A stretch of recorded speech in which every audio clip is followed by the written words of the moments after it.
Great American Landowner. This video is purely for entertainment and does not infringe on copyrights or laws. The rights to the novel and image belong to the original author. We do not claim ownership. Don't like waiting and want to listen to this fanfic in full now? Subscribe to our Patreon, where you'll find the best fanfics. Chapter 247 arrived home. Zhou saw that he had nothing to do, so he named the other pets, and named them simply according to the number 1, number 2, and number 3. There were so many pets, and Zhou couldn't care for them all. Looking at this group of thumb monkeys, Zhou picked a few of them, and gave them a good name when he liked them the most. The others were just casual. Zhou took these little things back to the car and casually brought a box of broad beans so that he could play with them in the car. After playing with these little things for a while, Zhou felt that they were very fun, and although they were small, they were very cute. If Xianshan saw this, she would be very happy. However, thinking of the little girl's reckless look, Zhou immediately gave up the idea of giving her one to raise. Although children are cute, their understanding of some things is completely imperfect. If she were to raise this little thing at this time, she would be able to torment the little monkey to death with just a thought. Zhou still has deep feelings about this. When he was a child, he didn't know the seriousness of the matter and thought that if ducks could swim in the water, they could also swim underwater. As a result, he drowned a duckling. There are many such things, so Zhou dared not let her raise animals. At this time, the car had already arrived at the gate of the farm. As long as it drove inside for 2 or 3 minutes, it would reach the gate. After passing through the gate, he arrived at his villa. Zhou opened the gate and drove in. When the car appeared outside the villa, Xianshan, who was sitting outside playing with Xia at this time, immediately found that Zhou was back. Xianshan stood up immediately, turned around and shouted into the house, "Grandma, Grandma, Uncle is back." After shouting, she trotted forward a few steps, but seemed to think of something again and stopped immediately. Then she shouted, "1K, 1 Xiao, 1 Fu, Uncle is back. You guys come out soon." The Tibetan masters were the ones who responded quickly. Not far from the villa, 1K and the others were lazily basking in the sun when they heard Xianshan's shouting. They immediately started barking woof woof woof and ran towards Xianshan. Xia, who was just beside Xianshan, had already run towards the car. When Xianshan was about to find Xia, she found that Xia had already reached the car. The angry little girl stomped her feet. "Ah! Xia, you traitor." As she said that, the little girl also ran towards Zhou, but she didn't expect that Xianshan would cry while running. Ha! Xia is so annoying. Xianshan doesn't like Xia anymore. Woo. Xia, give me my apple back. Woo. Zhou stopped the car when he saw Xia running over. The little gorilla couldn't wait to jump in front of the car and cheered Zhou through the glass. He made a gag sound that Zhou couldn't understand. Looking at Xia in front of him, Zhou quickly opened the door and walked out before he hugged him. Xia jumped over and pounced on Zhou. Fortunately, he reacted quickly and hugged Xia immediately. "You little guy, look if you have gained weight," Zhou said, and put his hand under Xia's armpit, lifted it up, and put it in front of him, and looked up at it. Of course, Xia would not answer. It could only answer Zhou's words with a gag sound. Then it pounded its chest. Zhou imagined that Xia said that of course it had grown up again. "Look at my chest muscles now. Have they grown bigger? My little Xia has grown up." Zhou also sighed. It has only been 2 or 3 days, and Zhou seemed to feel that it has become a little heavier. But when he was about to say something to Xia, Zhou heard Xianshan crying. The girl started to make up stories about Xia while she was crying. What apples, watermelons, peaches, cookies, cocoa, ice cream, milk, juice and so on.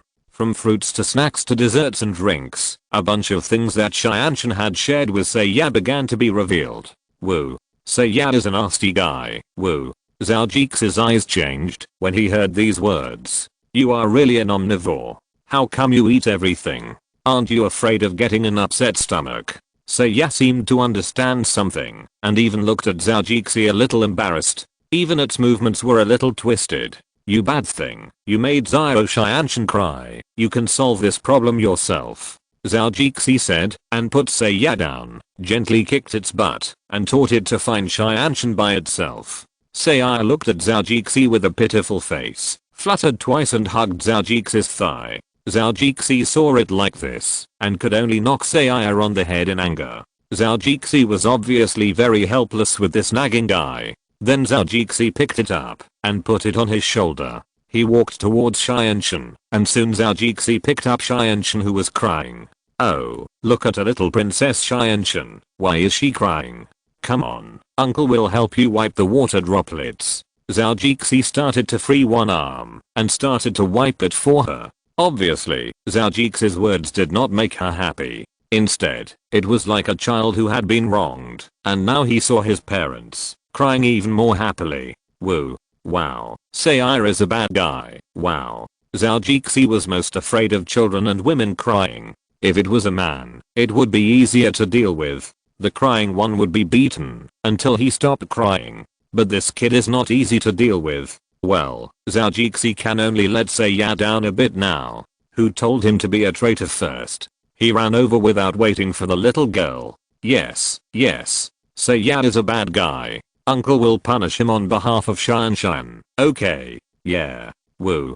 Seiya, come here. Hurry up and do a handstand. You are not allowed to stop until I tell you to. Zhao Jixi pretended to speak loudly, but when he spoke, he winked at Seiya. The little thing understood at once that his trick of pretending to be pitiful just now worked. He immediately did as Zhao Jixi said, and looked at Xianshan with a pitiful face. Chapter 246 Name. Because Nikki had something else to do, she had to leave. Although she had some money, she obviously didn't have as much free time as Jay Chou. She had a company to run and her own perfume brand clothing production line. She also had to deal with her modeling work and the not so successful film and television work. So Jay Chou didn't force her to stay. The two now had very different attitudes towards life. Nikki longed to live in the spotlight and be chased by everyone. Jay Chou hadn't decided what kind of life he wanted to live now, but he didn't want to be exposed to the public now that he had suddenly become rich. Although he knew that this was a matter of time, at least he didn't have that intention yet. So Jay Chou sent Nikki away and prepared to go back to the farm. Now that was his home, and the pets that were to be sent back were probably about to arrive, so it was almost time to go back now. Jay Chou called Huan Duling and said that he was going back to the farm and asked him to come to the farm when he was free. I won't continue to accompany him now. I also thanked him for the invitation and said that I had a lot of fun. I also mentioned the membership and asked him to let me know when it was done. Then Zhao Jixi got on the plane back to the farm. He returned to the farm in more than half an hour. Looking at the familiar mountains in the distance, Zhao Jixi couldn't help but sigh. The speed of this flight is really much faster than that of the taxi. The old Americans do this well. It's really convenient. Zhao Jixi didn't notify anyone when he came back and went directly to the airport to pick up the car and then gave the little brother some tips. The kid immediately thanked him happily and then waved goodbye to Zhao Jixi. Driving his F650, Zhao Jixi looked at the speeding cars or sports cars running by on the road and couldn't help but think of when he just came to the United States. I haven't got a driver's license in the United States yet, so I drove the car back carefully. But on the way back, I was unlucky and met a group of people racing. I remember that I wanted to buy a sports car at that time. Unfortunately, Zhao Jixi hasn't bought this until now. Now looking at the car outside, Zhao Jixi thought of this thing again. Speaking of which, I really have the potential to be a stingy person. With so much money, it seems that I can't bear to buy a good sports car. Zhao Jixi gave a bitter smile, but finally put the issue aside for later discussion. If I buy a sports car worth 1 or 2 million yuan now, I might as well buy stocks. It can increase several times in 2 years. If I buy a car, the more I use it, the more I lose money. Zhao Jixi thought about it and decided not to buy it for now. Besides, he didn't need it now, and he didn't need to compare with anyone with his net worth. Think about how many people in the world can own and control such a large fortune at such a young age as himself. When in the car, Zhao Jixi remembered that there were still a few small things in the space. He had to go back, so he should take them out first, otherwise it would be too strange if they suddenly appeared in the farm. Thinking of this, Zhao Jixi parked the car on the side of the road and immediately entered the space. Zhao Jixi, who had just entered, was immediately seen by the goblins. Several goblins who were not on duty flew over, greeted Zhao Jixi, and Zhao Jixi waved and told them to disperse. Then he called the goblins who were taking care of several little monkeys with his consciousness and asked them to bring the monkeys over by the way. Soon, several goblins brought the little monkeys and flew to the mother tree where Zhao Jixi was. Zhao Jixi stepped on the fluorescent land and took 2 steps forward. How are the little things being trained? The goblins immediately straightened their postures and said to Zhao Jixi, report to the master, we have trained these monkeys and they can solve some basic hygiene problems very well. The subordinates also fed them with vitality water and 2nd generation mother tree leaves, and the intelligence of the little monkeys has improved. After listening to them, Zhao Jixi looked at the little monkeys in the green light cover of the goblins. The eyes of the little guys were very bright, and they didn't look as stupid as when Zhao Jixi just saw them. Now they look like small monkeys, but they look clean and tidy, and they are also much cuter and orderly. Zhao Jixi nodded to the goblins with satisfaction. Well, it seems that you have done a good job. Thank you for your hard work. Serve the people. The goblins shouted in unison. After saying this, Zhao Jixi felt that he was so idle that his balls hurt. He continued with a little embarrassment. Haha. You said it very well. I will give you a bonus today. Thank you, Lord. After Zhao Jixi said this, he looked at the little monkeys and put his hand in the green cover where the little monkeys were. The little guys looked at each other, chatted for a few words, and then followed Zhao Jixi's arm and climbed onto Zhao Jixi's shoulder. Then Zhao Jixi waved his hand to signal that the little goblins could leave. The little monkeys were very small, and the 2 largest ones were only half the size of Zhao Jixi's palm. Although their tails were quite long, it did not change the fact that the little monkeys were very small. The 2 largest ones had grey hair and 2 white mustaches on their lips, which looked very much like the former German emperors, and this kind of monkey got its name because of this. Let's call these to the German Emperor and William in the future. The name sounds domineering. And calling this thing this is also in line with their origins. We now have 2 emperors in captivity. This tastes really, very good. He thought happily for a while, and then he made this decision. Then he looked at the ones next to him. Seeing that there were too many of them, he couldn't think of one for the time being, so he looked at a grey one and a yellow-red one, which looked the cutest. Zhao Jixi thought one was very good and stretched out his right hand to lead the 2 to his hand. The little guys were really smart, and soon they climbed onto Zhao Jixi's palm. The 2 little things looked at Zhao Jixi with 4 pairs of eyes. Well, from now on, the grey one will be called Leela, and as for the yellow one, you will be called Zhao Wukong in the future. After Zhao Jixi said the name with a proud look on his face, it was a pity that the little thing didn't give him any response at all. Instead, the 2 of them started playing with each other. Oh, it seems that I still need to bribe. Seeing that he was being watched, Zhao Jixi was embarrassed for a moment. Then he used the ability in space to control a few beans to fly over and began to educate them with inducement. Sure enough, not long after, when Zhao Jixi called a certain name, that thing would give Zhao Jixi a response. Apparently, their little heads were still able to analyze this note that could get them delicious food. Chapter 248 Training Method. After several struggles, Lion 1K and the others had already reached Zhao Jixi's side and followed a few people to watch the fun. From time to time, they would also bark at Seiya in a mocking manner. Wang Wang looked so proud that Zhao Jixi wanted to give this cheap dog a slap on the head.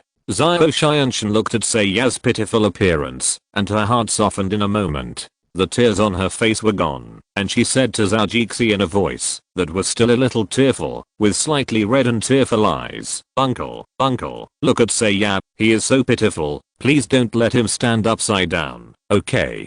Zhao Jixi wanted to pinch her face when he saw the cuteness of his little niece, but when he thought that he was doing something serious at the moment, he gave up the idea. He began to say to Xianshan, well, Xianshan is not angry with Saiyan. It was wrong for him to leave our little Xianshan alone. I must punish Saiyan severely now, otherwise what should I do if he is still like this in the future? Ah, uncle, don't punish Saiyan anymore. He is still a child, younger than me. Xianshan hugged Zhao Jixi's neck and began to shake him and said to Zhao Jixi in a baby voice, "He is still a child? You are not." I'm a little confused. After Zhao Jixi talked about it in his mind, he felt that the time was about right.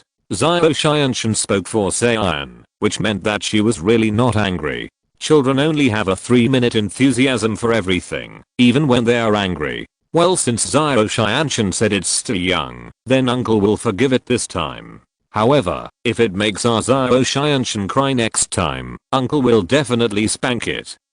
Zhao Jixi was fooling around in front of the little girl, but he was also setting a trap now, waiting for the little girl to come in. Well, don't worry, uncle, Xianshan will definitely teach Seiya well.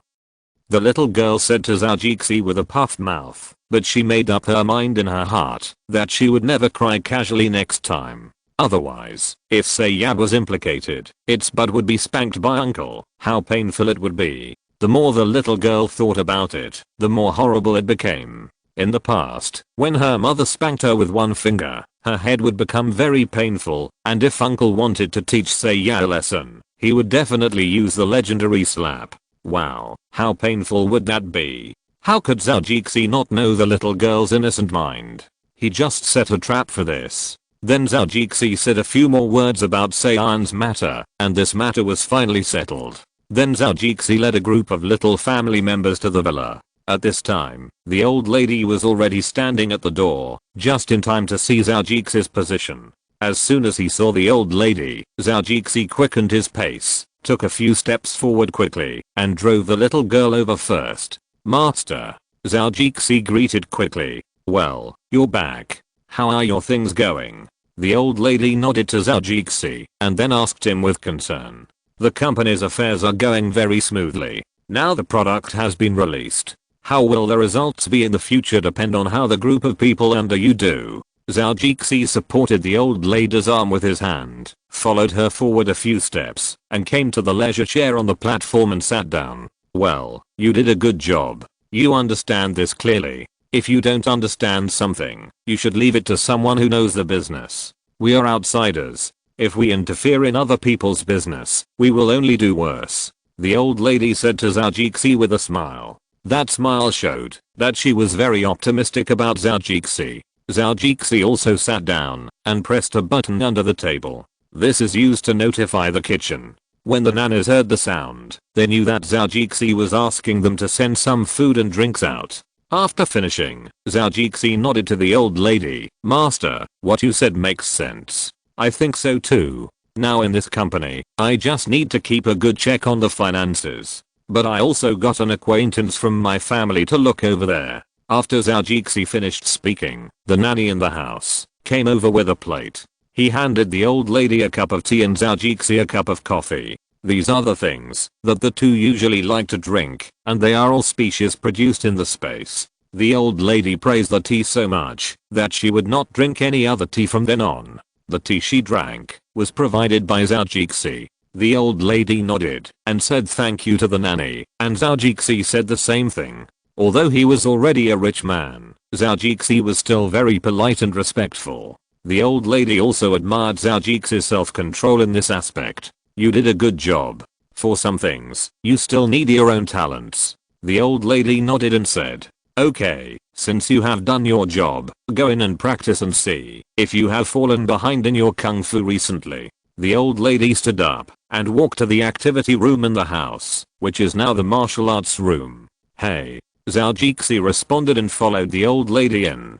The few little things next to them wanted to follow, but Zhao Jixi sent them to play. It would be bad if they were accidentally hurt. Zhao Jixi first changed into a silk training suit, which was snow white with some navy blue edging around it. There were some tiger stripes on the white clothes. Zhao Jixi immediately showed his temperament when he put it on. It was really a very pretentious piece of clothing. Zhao Jixi liked the clothes so much when he saw them at the beginning that he spent $10,000 to buy this piece of pure handmade clothes. When the old lady saw it, she nodded with satisfaction and praised it. It is true that clothes make the man and saddles make the horse. However, Zhao Jixi felt that this sentence contained a lot of information, but it was the old lady who said it, so he couldn't ask again. Hey, master, is what I usually wear not so good?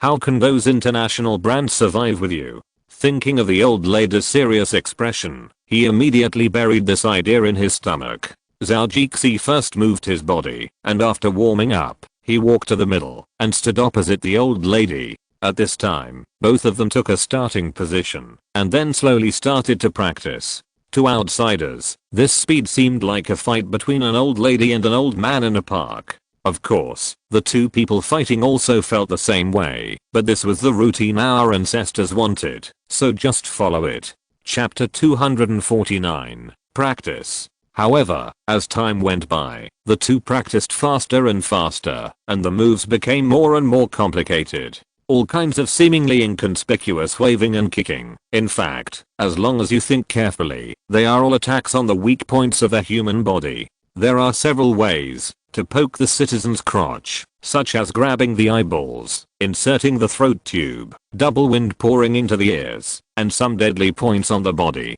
Every move is vicious, and every step is fatal. Although some of them look a bit vulgar, the purpose of learning martial arts is not to beat the enemy. What is the saying of strengthening the body? That is also fooling people. If these people think so, they are just learning some training methods and routines. The key fighting methods will not be taught, or they will be taught in a deleted version. This depends on the masters. Of course, Zhao Jixi doesn't know what he is practicing now. This training method is just to make people familiar with the movements and the routines. In the future, the masters will see how the apprentices perform and then decide whether to teach the fighting methods. The most important method of internal kicking is actually very important. Anyway, the skills that the ancestors kept are amazing. There are almost things you can't imagine, and sometimes you may never know them in your lifetime, and you still think you have learned everything.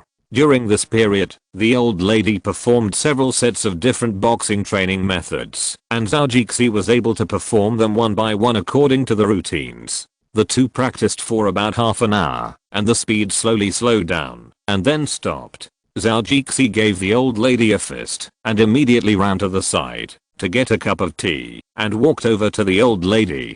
The old lady nodded with satisfaction, and was also very optimistic about the performance of this rich apprentice. After taking a sip of tea to moisten her throat, she said to Zhao Jixi, "It seems that you haven't fallen behind in your kung fu. You have performed these sets of boxing techniques perfectly. Very good." Zhao Jixi also smiled at this, touched the back of his head, and said to the old lady, "Master said that practicing boxing is like sailing against the current. If you don't advance, you will retreat. I dare not neglect it for a moment. In addition, I like it, so I have never fallen behind. I practice a few moves every day when I'm free." The old lady nodded after hearing this. This kind of thing can't be lied. However, how could she know that Zhao Jixi had a space against the sky? Well, very good. You have to be diligent in practicing kung fu, and you have to be able to endure pain and loneliness. You are doing well in this regard. At your speed, I will consider teaching you a set of fighting techniques during this period. Ah! Zhao Jixi exclaimed in surprise, and quickly put down the work in his hands. He looked at the old lady with joy on his face, and said to her in a tone that was a little unbelievable, "Master, are you serious? Can I really learn it? Didn't I say that I'll see how you perform? I still need to think about it carefully. Why are you so anxious now?" Ah. Zhao Jixi's tone suddenly dropped a little, but when he thought of the old lady's ambiguous words, he suddenly thought that, since the master would say it, he must have this plan, but he just didn't give him a definite answer now. His mood calmed down at this moment, and the old lady couldn't help but nodded secretly. He also had a better understanding of Zhao Jixi's character, although she didn't care much about this, thinking that being filial was enough. But it was also a good thing for Zhao Jixi to have a good character, so she was still secretly happy to see it. Then Zhao Jixi happily showed his courtesy to the old lady again. After the old lady enjoyed it for a while, she asked Zhao Jixi to stop. After all, he had just come back, and hadn't rested yet, and he had been hanging around her. The old lady felt filial piety when she saw him, but she also felt a little distressed. So after working for a while, the old lady asked Zhou to take a rest. "You young man, don't hang around an old man like me, go and have a rest." The old lady didn't let Zhou say anything and quickly drove him out. She walked to the pharmacy next door, wanting to drink tea and read a book there. Sometimes she would also answer 1 or 2 calls, making the old lady look like she was busier than Zhou. Zhou could only smile helplessly, but he also felt a little happy and warm. Zhou could certainly feel the care of his master, but this thing couldn't be expressed in a few words, so he just thought about being more filial to the old lady in the future. After walking outside, he saw the little guys who had just been sent out, playing with Xianshan at this time. Xianshan grabbed a wooden stick and threw it in one direction. Then the 3 Tibetan masters immediately ran out and bit the stick back to Xianshan. Although it looked like they were running very hard, they were actually only 2 steps away. You said that a child, and a girl at that, couldn't throw it very far, even if she tried her best. Although Zhou Xianshan from Zhou family was a little different. She ate the food in the space and drank the beverage made from the water of vitality in the space. In addition, the old lady also taught her how to throw it, and the thing was not very heavy, so Xianshan's throwing also seemed to be a little far away. When Xianshan threw it, 1K and the others ran over and squeezed for it. Although it looked a bit boring, they were still enthusiastic. And Saiyan, who was standing next to Xianshan, would occasionally take the stick and throw it once or twice. After seeing 1K and 1 Xiao run out, they danced with excitement.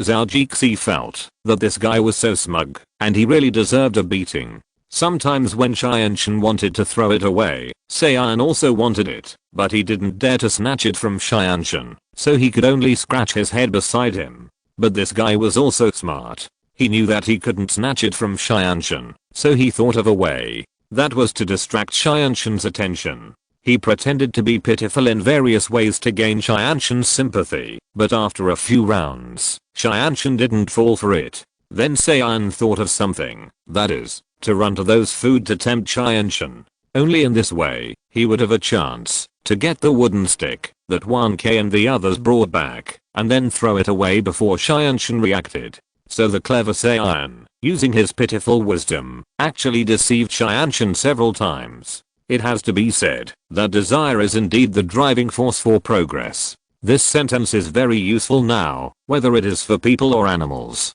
Our dumbest Tibetan masters don't care about this. As long as the 2 little guys throw away something, they will pick it up without any hesitation. They are completely the representatives of optimism. If they were not raised by themselves, Zhou would almost doubt whether they are the mothers of milk. Just when he was about to go over, the nanny inside suddenly came out and said that his cell phone was ringing. At this time, Zhou had to give up and answer the phone first. Chapter 250 Little Monkeys. After finishing the phone call in the villa, Zhou just remembered where the monkeys he had just bought had gone. He quickly started thinking for a while, and then he remembered that these little guys were probably still hiding on the car. He was so happy that he forgot about them. Just when he remembered it, Zhou was about to go out to pick up Zhou Wukong and the others. When he walked outside, he saw that the little girl was riding on 1K and the others, with her face facing the glass of the car. The little monkeys in the car were looking at Xianshan with surprise. From time to time, they wanted to touch her face with their hands. Unfortunately, it was impossible to touch it every time, so they could only put their faces and hands on it through the glass. This time, the cute look became extremely funny. The nose and face of the little thumb monkey became flat, which made people want to laugh. Zhou Xianshan first puffed her mouth and stared at them with a pair of big eyes. Xianshan was stunned for a moment and didn't react, but soon her mouth began to twitch, and finally she couldn't help but burst into laughter. Haha. Little Xianshan pointed at the monkeys in the glass. Haha. The little girl laughed so hard that tears came out. She laughed so hard that she almost lost her balance and fell off 1K. Fortunately, she reacted quickly, and 1K's hair was thick and long, so Xianshan, who was in a panic, could grab a handful of hair. Finally, she stabilized her body with 1K's plaintive cry. "I'm scared to death. I'm scared to death." Little Xianshan said in a panic, patting her chest like a little adult. And poor 1K could only woo and swallow his tears. Zhao Jixi found it funny and walked over slowly. When the noses of several animals moved, they found Zhao Jixi. Then the Tibetan master shouted woof, woof, and ran towards Zhao Jixi. 1K, here, I want to see the little monkey, don't run to uncle's side. The little girl said to 1K, who was sitting down, shaking his neck. But unfortunately, her little strength really couldn't change 1K's mind. 1K, the model of a loyal dog, still went to Zhao Jixi. "Ah, uncle is a bad uncle. 1K is also a bad thing. It's all uncle's fault. 1K doesn't listen to me now." The little girl said to Zhao Jixi angrily, and her hands were still quite resilient, and she was still twisting 1K. Zhao Jixi smiled as he walked, and touched the heads of Seiya and Wan Xiao Wanfu, who ran over. By the way, he also picked up Seiya and put him on his shoulder. At this time, he happened to hear the little girl's complaint. Zhao Jixi could only shake his head helplessly and then walked towards Xianshan.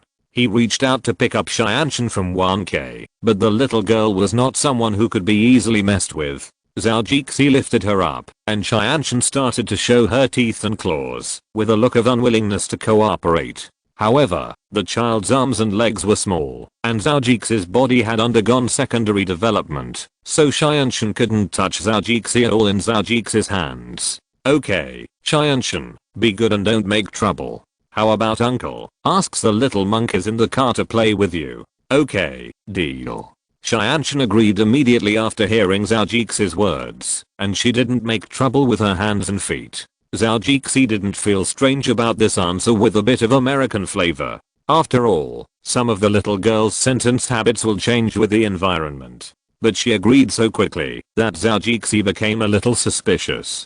Didn't the little girl learn all her mother's black belly? When the time comes, she will explode when we are not paying attention.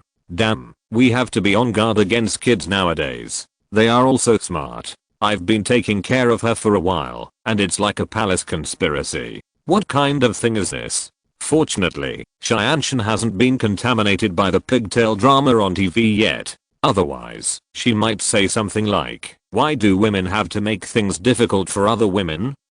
It turns out that Zhao Jixi thought too much. After the little girl stopped making trouble, she really did what she said. Then Zhao Jixi let the little guys out of the car, but they all huddled in the seats inside. They all looked at Seiyan on Zhao Jixi's shoulder in fear, and some of the timid ones even trembled. Obviously, for this gorilla of the same subject as them, they would not get close to it, just because Seiyan looked a bit like them. Zhao Jixi glanced at Seiyan, who was grinning. He couldn't help but pat its head in anger and said, "You ghost thing, you are bullying people again. You said that the size of your monkey can match dozens or hundreds of them. How dare you bully them?" Seiya patted Zhao Jixi, and with Zhao Jixi's words, he couldn't help but stick out his tongue, and his head couldn't help but shrink back behind Zhao Jixi. After educating Seiya, Zhao Jixi reached out and hugged Zhou Wukong and the others. The little guys are not stupid anymore. Now, they have trained the little goblins in the space and drank the water of vitality.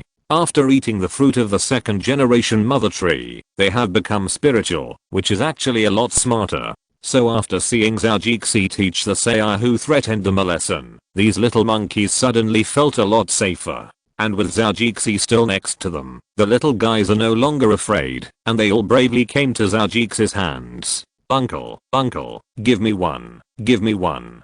Zhou Xianshan had been put down by Zhao Jixi and was now holding Zhao Jixi's thigh and talking to Zhao Jixi. "Okay, I know, I can give you a little monkey, but you have to hold it and not hurt it. Xianshan, can you do it?" Although Zhao Jixi said it casually, his expression was a bit serious. "Well, I promise, I can promise uncle." The little girl looked a little impatient, grabbed the corner of Zhao Jixi's clothes with one hand, jumped up hard, and waved her arms from time to time to hook the little monkeys. She was able to speak coherently to Zhao Jixi. After Zhao Jixi pretended to think about it for a while, he said under Zhou Xianshan's eager eyes, "Okay, I can believe you, but I hope you won't let me down." Otherwise I won't let the pets play with you in the future.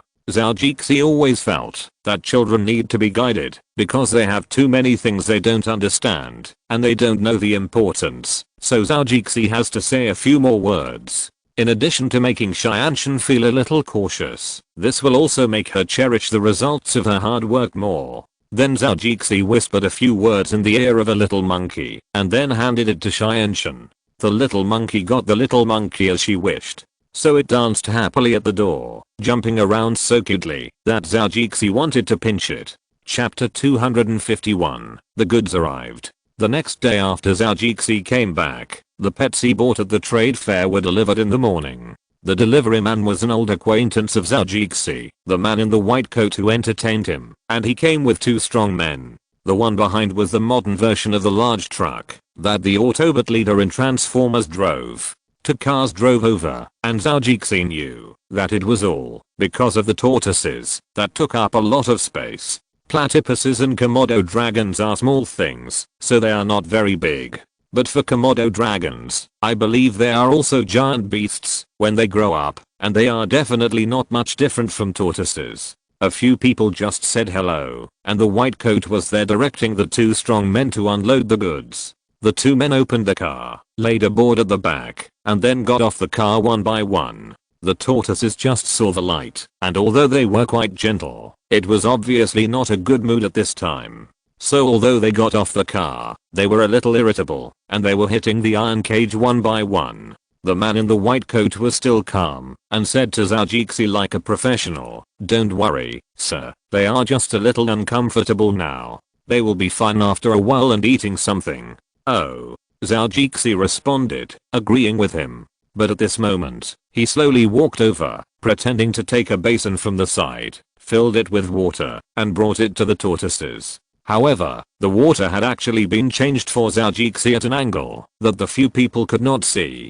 Seeing Zhao Jixi approaching the irritable tortoise, the man in the white coat couldn't help but say, "Sir, you can wait a while before getting close to these big guys. Although they are gentle big babies, this is obviously not a good time." Zhao Jixi turned his head and smiled at him and said, "It doesn't matter. From the first time I saw them, I felt that these guys had a special sense of familiarity with me." And Zhao Jixi looked at him with a smile and said, "I know Chinese Kung Fu." Then Zhao Jixi threw the basin up, gestured with his hand a Bruce Lee's hit. Action, and then he caught the water basin falling from the air very casually. This set of actions was smooth and handsome. The men over there couldn't help but be stunned for a moment, but they quickly reacted and blurted out, "Chinese Kung Fu, Bruce Lee." This shows the status of Boss Lee in the hearts of the American imperialist people. He is almost the spokesperson and synonym of Kung Fu in the hearts of the American people. Although the trick is simple, the effect is indeed very practical.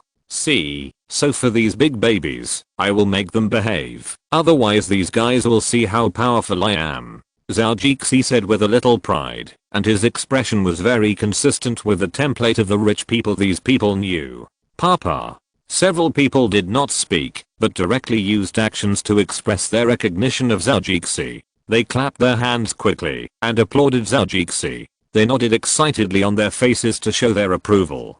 They might even sympathize with these guys' future lives in their hearts, but this is none of their business now, so this idea quickly turned around. After Zhao Jixi walked over, he soon found the tortoise that left an impression on him last time. At this time, even it looked a little irritable, but it was much better than other tortoises. It felt like he was just pretending. Zhao Jixi looked carefully and felt that this guy was just learning from them to perfunctorily do things. "Oh, it's quite good at pretending. This turtle is almost a spirit." Zhao Jixi muttered quietly and walked towards it with a look of excitement on his face. The giant tortoise also discovered Zhao Jixi and began to calm down slowly. Looking at Zhao Jixi's eyes, it was still a little expectant. Zhao Jixi could accept this discovery now. Zhao Jixi then handed it a basin of space water, and the giant tortoise couldn't wait to stretch its head to drink it. This big guy also has this anxious time. Zhao Jixi smiled and touched the head of the giant tortoise, talking to himself. "Wow, is this also the magic of Kung Fu? My god, these irritable guys are now slowly calming down."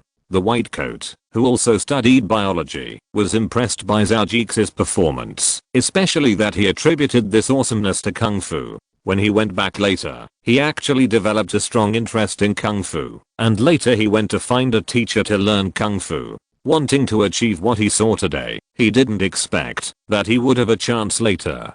After Zhou Jixi comforted the tortoises that were transported, he went to see the little guys, 2 platypuses and 2 little Komodo dragons. These tortoises will not need Zhou Jixi to take care of them in the future, and they will find food in Zhou Jixi's farm by themselves. But the other small animals are not okay. These little guys are still very small. Even if they live alone in Zhou Jixi's farm, it is life-threatening.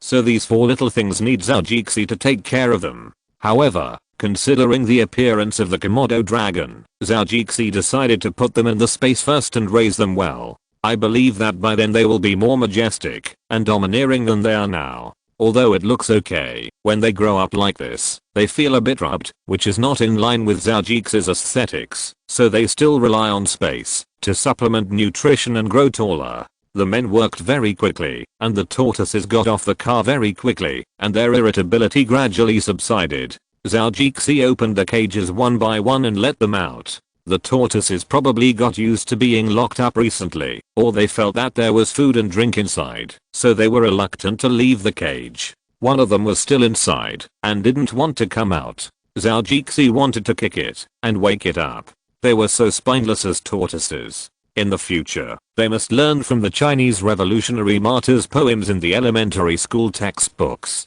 Only by supplementing it with calcium can it understand that tortoises must have backbone. However, if Zhou Jixi didn't show his divine power, it would be difficult to get it out. If the white coats did it, they would probably drug it again. After thinking about it, he still felt that, since it had no backbone, it was better to lure it. He took out the fruit in the space and put it in front of it, and then he got the tortoise out. If you're listening to this novel on a channel other than Fanfic World, it means they downloaded and uploaded it without effort. We cordially invite you to visit our channel, Mundo Fanfic Novelos. There you'll find the original version of this story and you can explore many other novels of various genres. We're waiting for you to immerse yourself in a world of incredible novels. Chapter 252, The Turtle Guards the House. Then Zhou Jixi was worried that this guy would crawl back after eating and drinking, which would be a loss of both the wife and the army, and of course we couldn't do that. So he quickly directed the 2 muscular men to tell them to quickly collect the cage. Then Zhou Jixi took over the platypus and the 2 Komodo dragons, signed and waved goodbye to them. Seeing that everyone had left, Zhou Jixi looked at the Komodo dragon in front of him. It looked like a little lizard now. After thinking about it, Zhou Jixi threw them directly into the space and told the little goblin to take care of their 3 meals a day or several meals. Anyway, they have to eat well and grow into a big and mighty appearance so that Zhou Jixi can show them off in the future. Then take a look at these 2 little platypuses with smooth skin and big duck bills that look hard but are actually a bit soft. Zhou Jixi couldn't help but touch them with his hands. They are very good and soft. Zhou Jixi stroked the fur a few times, making the little guys twitch a few times and turn over happily. The naive look was really cute, and Zhou Jixi couldn't help but stroke the little guy's belly with his hand. 1 or 2 fingers stroked the soft flying abdomen. The hair was very short, but it was not the kind that would hurt people.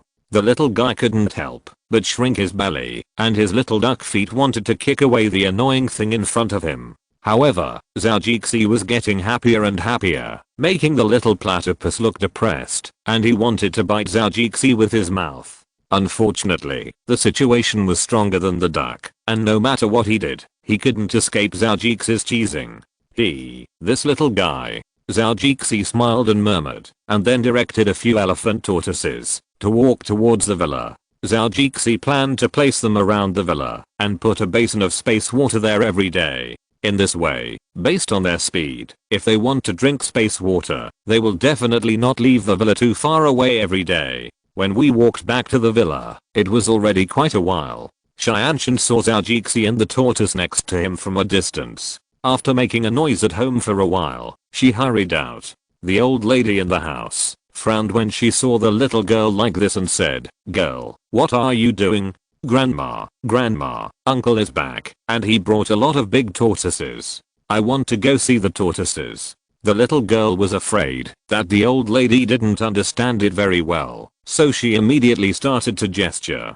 A pair of small hands spread out a circle that she felt was very big. "Grandma, it's like this. It's bigger than what Cheyenne drew." The little girl even had a hint of the old lady's accent recently. It has to be said that the closer you are to the red, the more ink you draw. This person has a huge influence on children. The old lady listened to the little girl's inappropriate accent, and her frowned brows relaxed. But at this moment, she was a little confused by what Cheyenne said. "Big turtle? What big turtle?" The little girl was already a little impatient at this time, and she directly pulled the old lady's hand and walked out. And she said, "Grandma, I'll take you to see it, and you will know. Hurry up, hurry up." Okay. The old lady said with a helpless smile. The two soon saw Zhou at the door, and of course there were huge tortoises lined up behind him. Even Zhou, who was walking in front of them, felt that he had become smaller. However, it was obvious that it was not Zhou who became smaller, but the tortoise became bigger, directly becoming a 2-meter long tortoise. Galapagos tortoise, how can this kid get this thing? The old lady was shocked when she saw this, and then she was surprised and full of questions. "Grandma, let's go over there to see the big turtle." "Yeah, let's go and see it." When they got closer, the huge tortoise appeared more directly in front of Cheyenne, and she was a little scared and hid behind the old lady, who was still excited at the beginning. After all, this thing is a bit scary for a child. And after the largest tortoise stretched out its neck, Cheyenne had to look up at it directly, which was indeed a bit stressful. "Master, what do you think of buying these big turtles to protect the house?" Zhou looked at the old lady's face and hurriedly thought of a reason to say it. He couldn't just say that he was just looking for fun and bought the protected animals of other countries to raise. Zhou felt that he was a little smart, so how could he do such a stupid thing? Obviously, the old lady stood up to Zhou's words, and her brows relaxed a little. After all, it's not easy for you to say anything about some regional customs or feng shui concepts in the ancient Cheyenne dynasty. This is a matter of great importance. Bad feng shui is almost the same as destroying people's ancestral graves, which is more serious than stealing people's jobs. So when the old lady heard Zhou's words, she thought he had some feng shui formation to set up. "This looks like a Galapagos tortoise. It's a protected animal. It's on the international list. Aren't you afraid of something happening if you keep it at home?" The old lady hesitated for a moment, but still said to Zhou. Zhou knew that the old lady was ready to teach him a lesson. So he quickly said to her, "It's okay, master. I have all the documents for this thing now. I bought it under the name of research. This is a scientific research project. Anyway, no one can sue me in the United States. Scientific research. Actually, it's just a name. Just write a few growth observation diaries in the future. As for research, it's just for show." Zhou said easily. The old lady nodded to show her approval, and then she didn't say anything more about this matter. "Well, if it's alright, that's good. But why did you buy so many tortoises? Just to keep the house safe?" "Yeah, I used to make money easily, so in order to keep them safe, I brought back these big guys. With this thing, it's a lot heavier."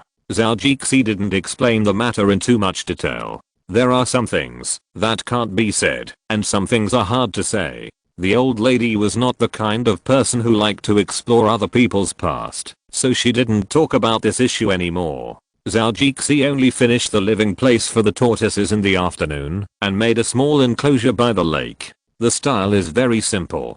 Zhou just did it casually first. He planned to ask the greenhouse installer to help him make a small tortoise house that is very similar to the style of the villa, if he was free. Of course, it must be automated, and cleaning and sanitation, etc. It would be best if it could be solved with just one button. Zhou sometimes thought that he was so lazy that he actually wanted to keep a bunch of pets. It's really boring, but although it's contradictory, who told me to like it?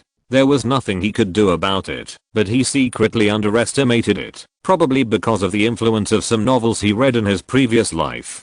After thinking about it, Zhao shook his head and smiled, and put the problem behind him. He put a basin of space water in this place, and Zhao called Qianshan, who was still sitting on the elephant tortoise, down and prepared to go home for dinner first. Qianshan is gone, let's go home. After dinner, let's ride the tortoise again. Okay. Uncle, let's wait a while. Okay. I still want to ride Ahua for a while. Qianshan said to Zhao like a spoiled child.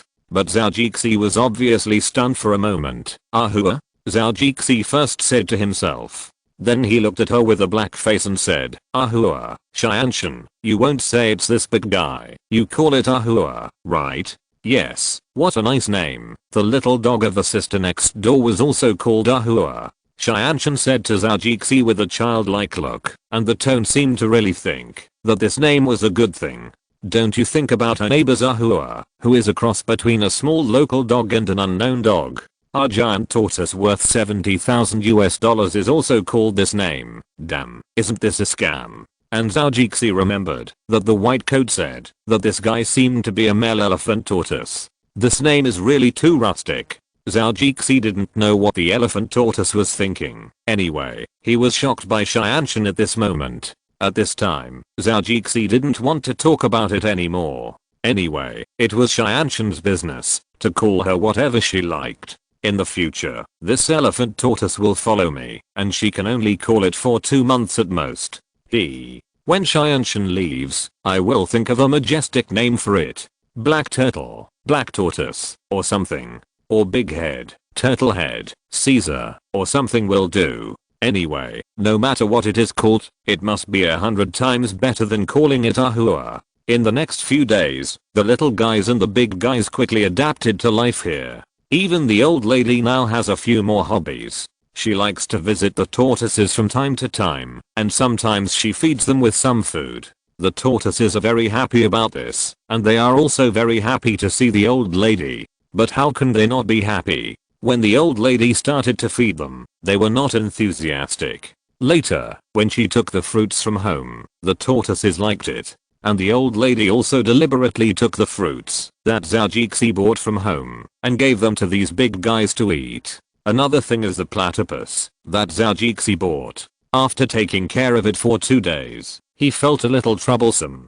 He originally wanted to throw it into the space and let the little goblins train it. When it comes out in the future, it will be well behaved, and he doesn't have to be both a father and a mother. Now he doesn't even take good care of his own niece, and now he has to take care of them. But the reality is that Zhao took it out after 2 days, and the little guy spent some time in it. Once it came out, it became healthier and more well behaved. At least people can feel that this guy is spiritual at first glance. The old lady happened to see this and went over to take care of him for a few days, so Zhao suddenly felt a lot more free. Chapter 253 Osman Grass. On this day, Zhao rode Zufeng and started to visit the farm. While riding on the horse, he couldn't help but recall what the goblins reported. Yesterday, Zhao was still training and studying in the space as usual. But suddenly the goblins came to report that the plant that Zhao asked him to find to make 1k and the others grow hair had been found. Zhao took the weeds handed over by the goblins. Well, anyway, it was something like weeds. Zhao couldn't name it for the time being, but he looked at it carefully again, and then looked at the roots and leaves. The more Zhao looked, the more familiar it looked. Oh my god, isn't this the osmanthus grass? The scientific name is also called sanglan, commonly known as the magic medicine of Banlunjan. Zhao muttered this sentence and recalled in his mind the characteristics of Banlunjan that he had recited. Its stem is upright and has many branches on the upper part. Leaves are alternate, basal leaves are petiolate, oblong elliptic, entire, or wavy. Stem leaves are oblong or oblong lanceolate, obtuse or pointed at the tip, drooping at the base, clasping the stem, entire.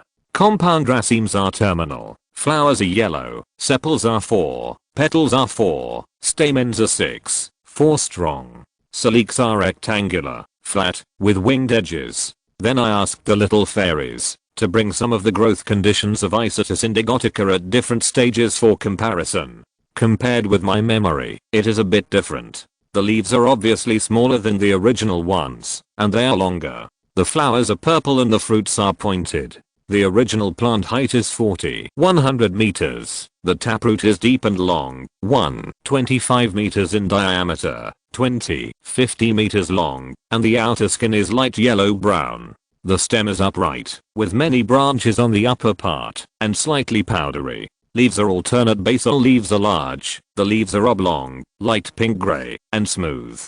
The stem leaves are oblong or oblong-lanceolate, with compound racemose flowers and yellow flowers. The calyx are flat and oval, with purple edges. The flowering period is from April to May, and the fruiting period is June. These are the results of Zhou's rote memorization. Obviously, he immediately recalled them, after seeing the real thing. It must be said, that the old lady's education is suitable for people like Zhou who have a good brain and space to help. After comparing, Zhou felt that basically anyone who is an expert can recognize that this is osman grass, or it may be Sangalanisatus root or something like that. However, he does know that this kind of grass has some benefits for hair growth. According to the ancient legend of the Uayas, the distance between a girl's eyebrows determines the distance of her marriage in the future. Girls with eyebrows far apart will definitely marry far away. The mother always hopes that her daughter will stay with her, so starting from the 7th day after the daughter was born, the mother will use the juice of osman leaf to smear her eyebrows.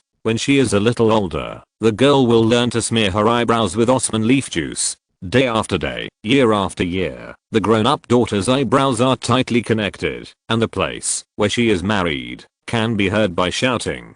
In reality, Uaya girls have thicker eyebrows. Moreover, nowadays, the food for this kind of eyebrows has been made into eyebrow pencils and eyebrow creams, which are very expensive. Zhou also checked these on the internet, but it has the effect of growing hair. Zhou just feels strange. Why does it make 1k and others grow so exaggeratedly? He waved and called a little goblin over. Do you know why this makes 1k and others grow hair so fast? Zhou threw the question to it. According to his idea, there are indeed some characteristics of plant mutation in space, but it will not be so exaggerated. There must be some reason for this. The little goblin looked at Zhou and suddenly became a little nervous. He swallowed his saliva and said, "Report to the master." "Well, say it, don't just stand there." Zhou looked at it and reported for a long time, but he couldn't report anything. He could only say one more thing and tell it to hurry up. But at this time, another little goblin suddenly flew from a distance. It seemed to have gathered up its courage and flew towards Zhou as if it was going to die heroically. "Report to the master, I have something to say." "Oh, what do you want to say?" Zhou looked at it with some interest. This was a younger goblin.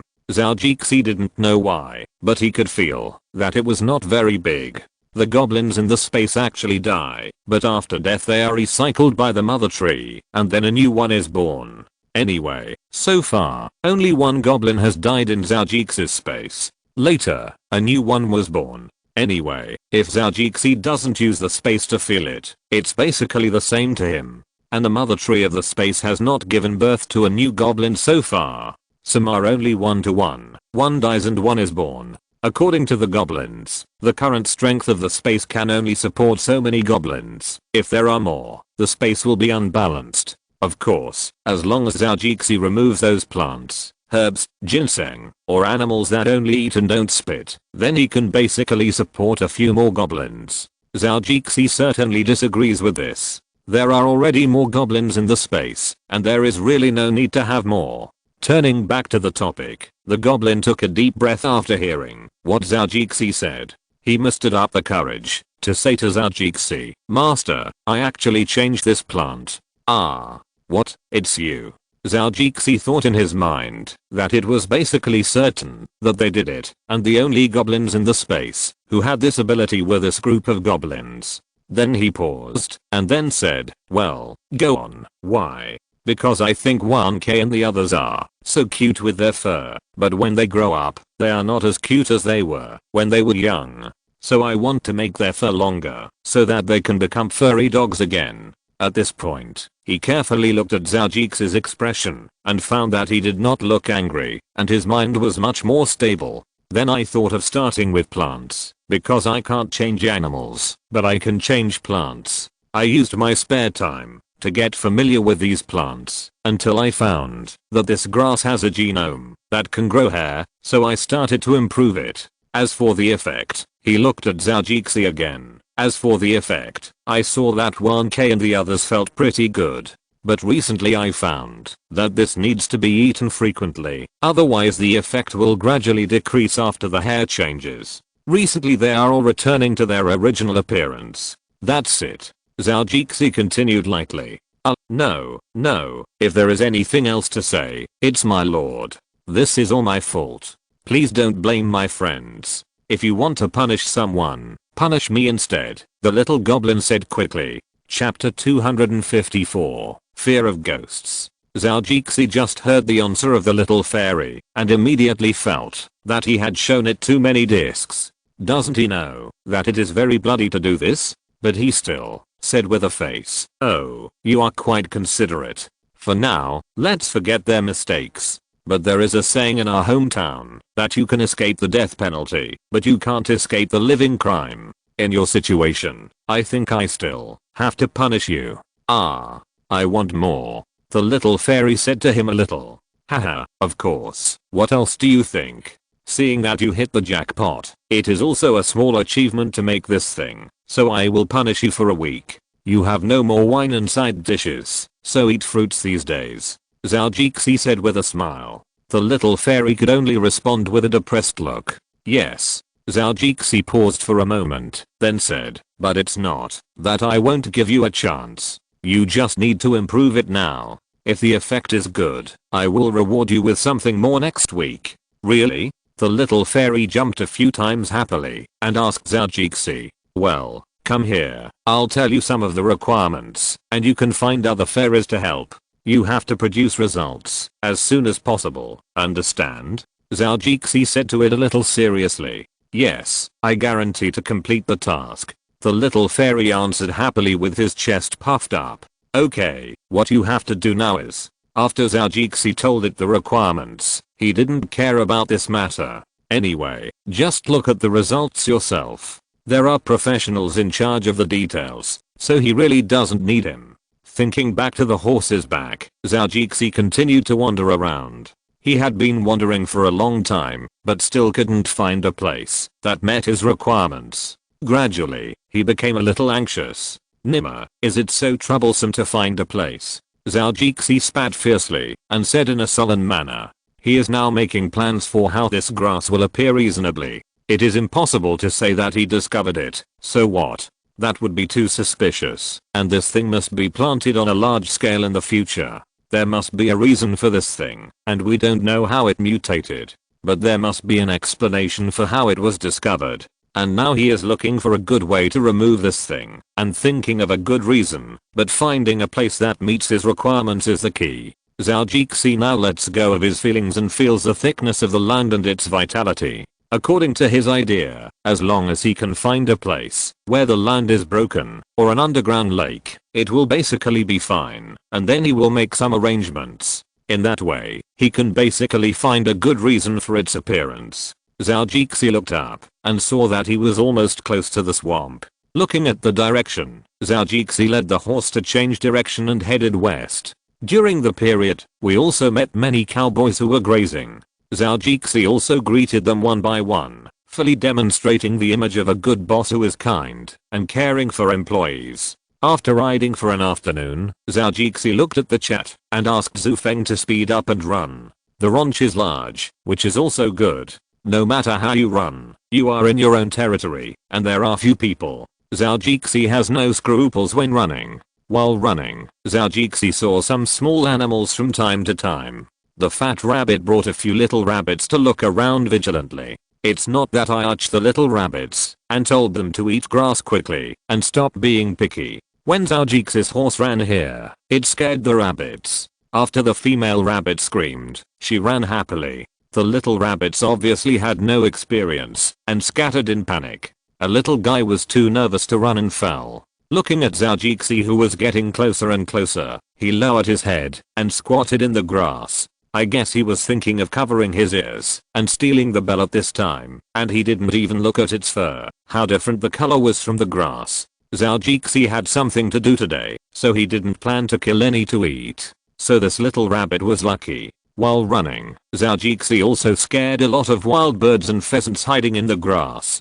From time to time, he could see animals that looked a bit like deer. They seemed to be called bailing in the United States.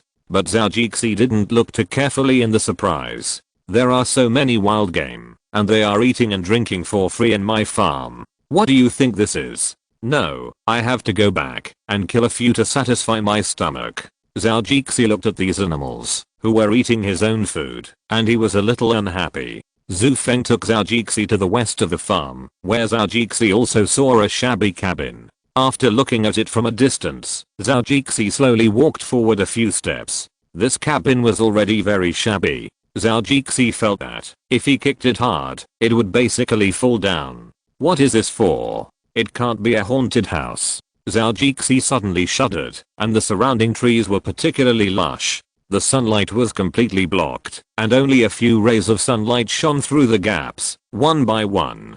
But even so, Zhao, who was a little dark in his heart, felt even more gloomy. You! Zhu Feng shouted. Ah! Zhao turned his head and looked at it with dissatisfaction. Why are you shouting for no reason? It will scare people to death if you scare people. Damn, I love you in vain. Zhao kept muttering to Zhu Feng, which was just enough to ease his mood. To be honest, Zhao was a little afraid of ghosts in his previous life. This was because his sisters liked to tell ghost stories to scare people when he was a child. None of the sisters were scared, but Zhao, who was still a little kid, was scared and hid in the quilt and trembled. In the end, I couldn't fall asleep at night, so I had to find a few sisters to sleep with for several nights, and then I felt better. However, his third sister and second sister are obviously not easy to deal with. Sometimes they will collude to scare him. In addition, when he was a child, he also saw ghost lights and white shadows, and later he imagined the content of the movie. Zhao scared himself, so he hasn't watched horror movies for decades. Especially ghost movies and the like. He doesn't even look at the cover. His imagination is so strong, and it really has a trauma on himself. Now he has even encountered time travel, and with such a weird space, it is obviously impossible to make him believe that there are no ghosts in this world. Now sometimes he is even humble to the statues and temples, and try to respect them. Anyway, there is no loss. Only when people are humble can they wake up. Zhao agrees with this statement. Chapter 255. This place really seems haunted. I have a space that I'm not afraid of, gods and ghosts. We can't beat it, but we can't run away. If it follows into the space, then it's in my territory. No one can get out. Don't be afraid. Zhao felt much better after he encouraged himself. I don't know if it was the effect of the words or because of the space as a confidence. Anyway, he was not so scared at this time. This person was scaring himself. He was so scared that he was actually fine. He could scare himself to death. Such examples are everywhere, and Zhao also knows it. What's more, it's still daytime. What's he afraid of? It's daytime. Where are the ghosts? Really? Zhao began to say lightly. Then he looked again and walked over. This broken house actually has a door. Zhao tried it, and the door was quite solid and didn't open. He looked again and soon saw a latch at the bottom. He bent down and pulled the latch up. Zhao touched the door, and it opened quickly. Zhao took a deep breath of fresh air first, and then took out a large flashlight from the space. After opening the door, Zhao opened it a little wider, picked up the flashlight, and shone it in. Then Zhao walked in, but soon it seemed that the door hit something, and it seemed that something fell down. The right side. His keen sense quickly made him feel which side it was. Zhao shone the flashlight over there, and suddenly a high decibel sound came out of Zhao mouth. Puff, puff. The forest scared a bunch of panicked wild birds, pheasants, wild ducks, and wild geese. Everyone had the same purpose, which was to leave quickly, and the same action was to flap their wings. This is also called scaring a bunch of wild birds. It turned out that Zhou Jixi saw a skull at this moment, and it was the kind of pale white. Although there was a little dust on it, at this time, it was clear that there seemed to be a ghost here, or something like that. Then this skull appeared again, and everyone would be scared. After the shock, Zhou Jixi calmed down instead. He found that this thing was a dead object. It would not move at all. When he shone the flashlight to the place where the skull fell just now, a skeleton was placed there. Zhou Jixi was relieved. It turned out that it was not what he thought. It was just a fake skeleton.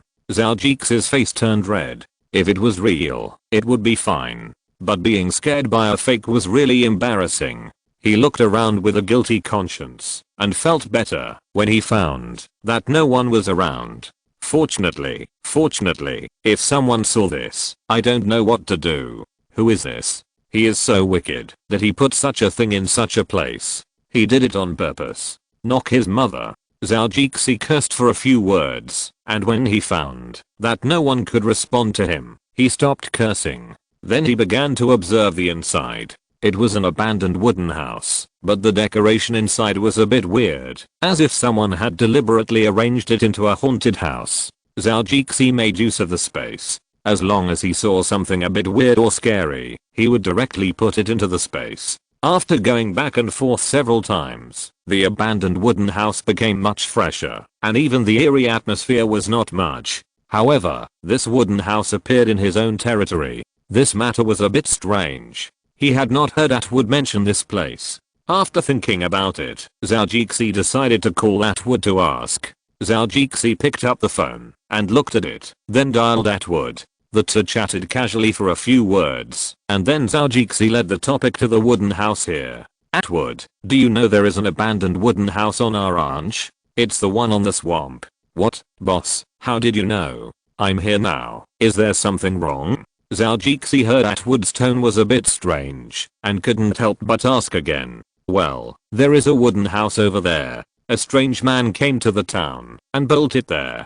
But I never saw this man again. Atwood pondered for a moment. Then he said to Zhou Jixi, boss, that's a weird place. Several people died there before. Later, it became weirder and weirder. Some people were even killed by lightning, and meteorites fell there. And anyone who goes in will basically encounter some bad luck. No one comes out uninjured.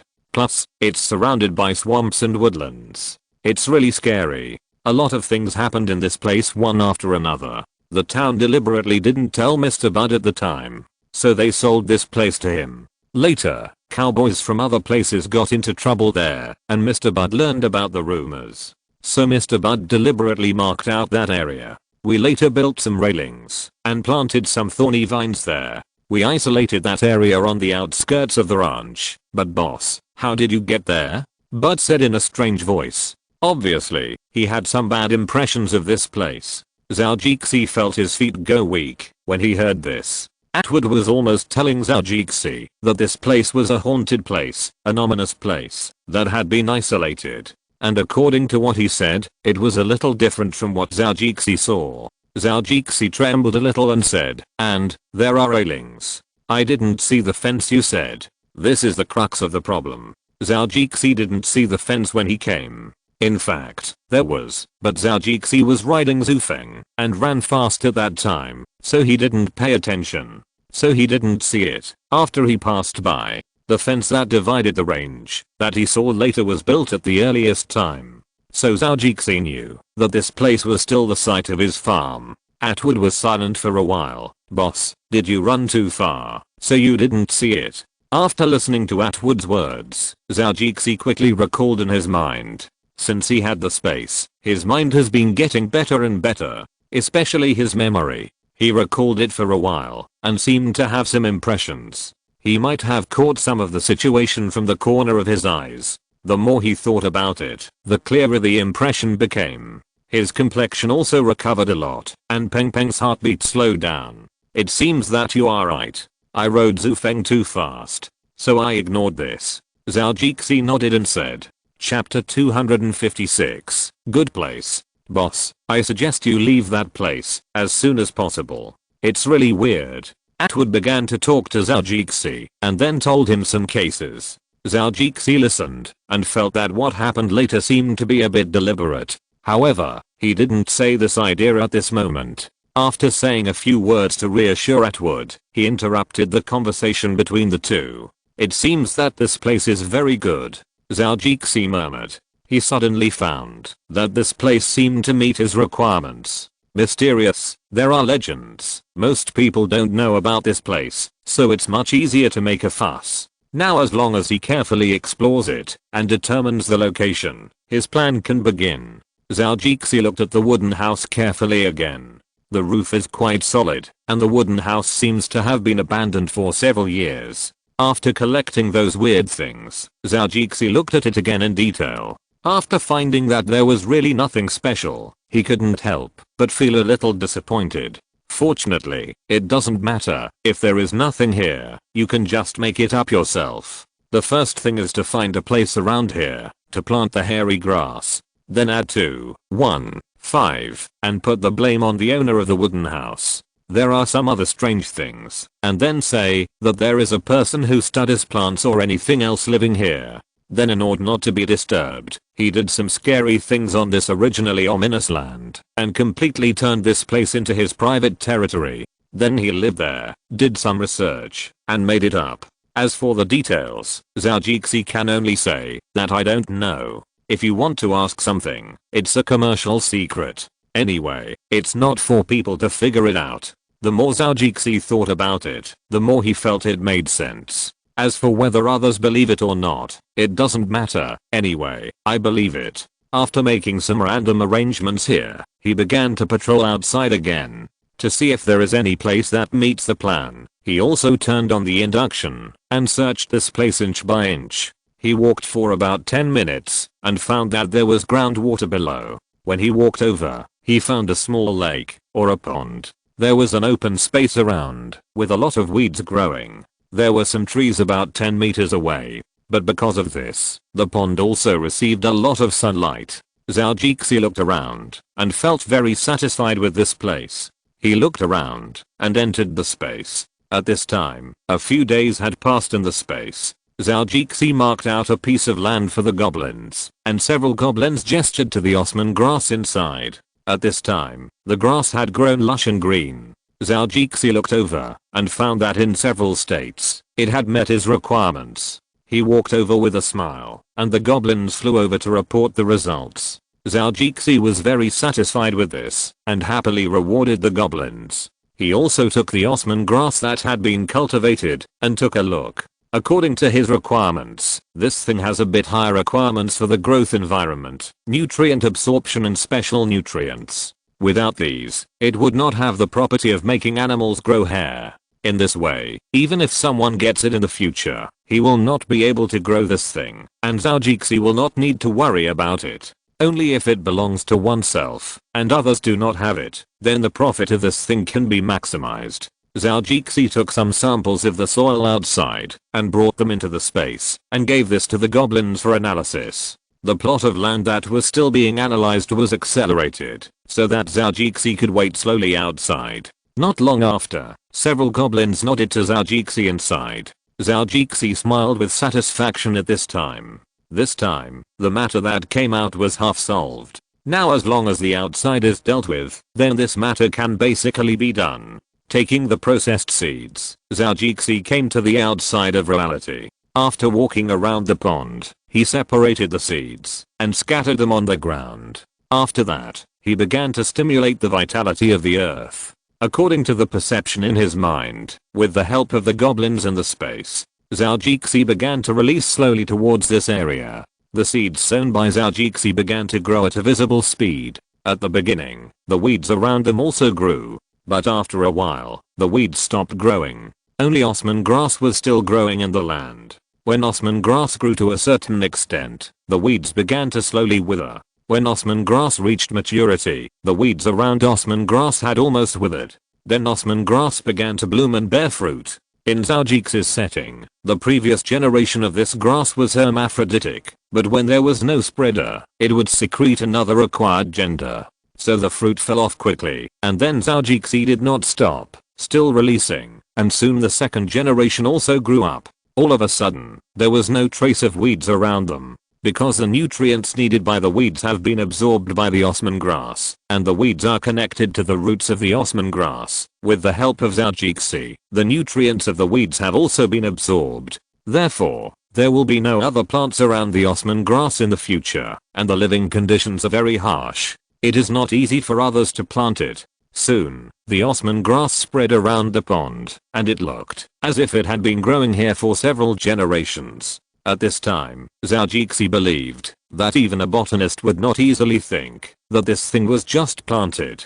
Otherwise, unless the botanist also likes to read novels, and it is this kind of fantasy novel in the Celestial Empire. Okay, it's done. Zhou inspected his results and was obviously very satisfied with them. Although this thing consumed a lot of spiritual energy in the space, it was at least not as exaggerated as the last time. In addition, Zhou's own territory has recently released the vitality of the earth, so there is no need to release this in the next few years. Although it has a little impact on the space plants, it is a small matter, so Zhou will not feel too bad when using it. From the looks of it now, we can say that this herb was originally here. As for why it is here, Zhou doesn't know. As for how we found this place, we have to rely on 1K and the others. Unless they can communicate with dogs, we can know the truth. But at that time, we obviously have to study the person who can talk to dogs first. After being proud of his idea for a while, Zhou stopped dwelling on it. Chapter 257. I don't believe it. Since he had already thought it through, Zhou could only proceed according to his own ideas.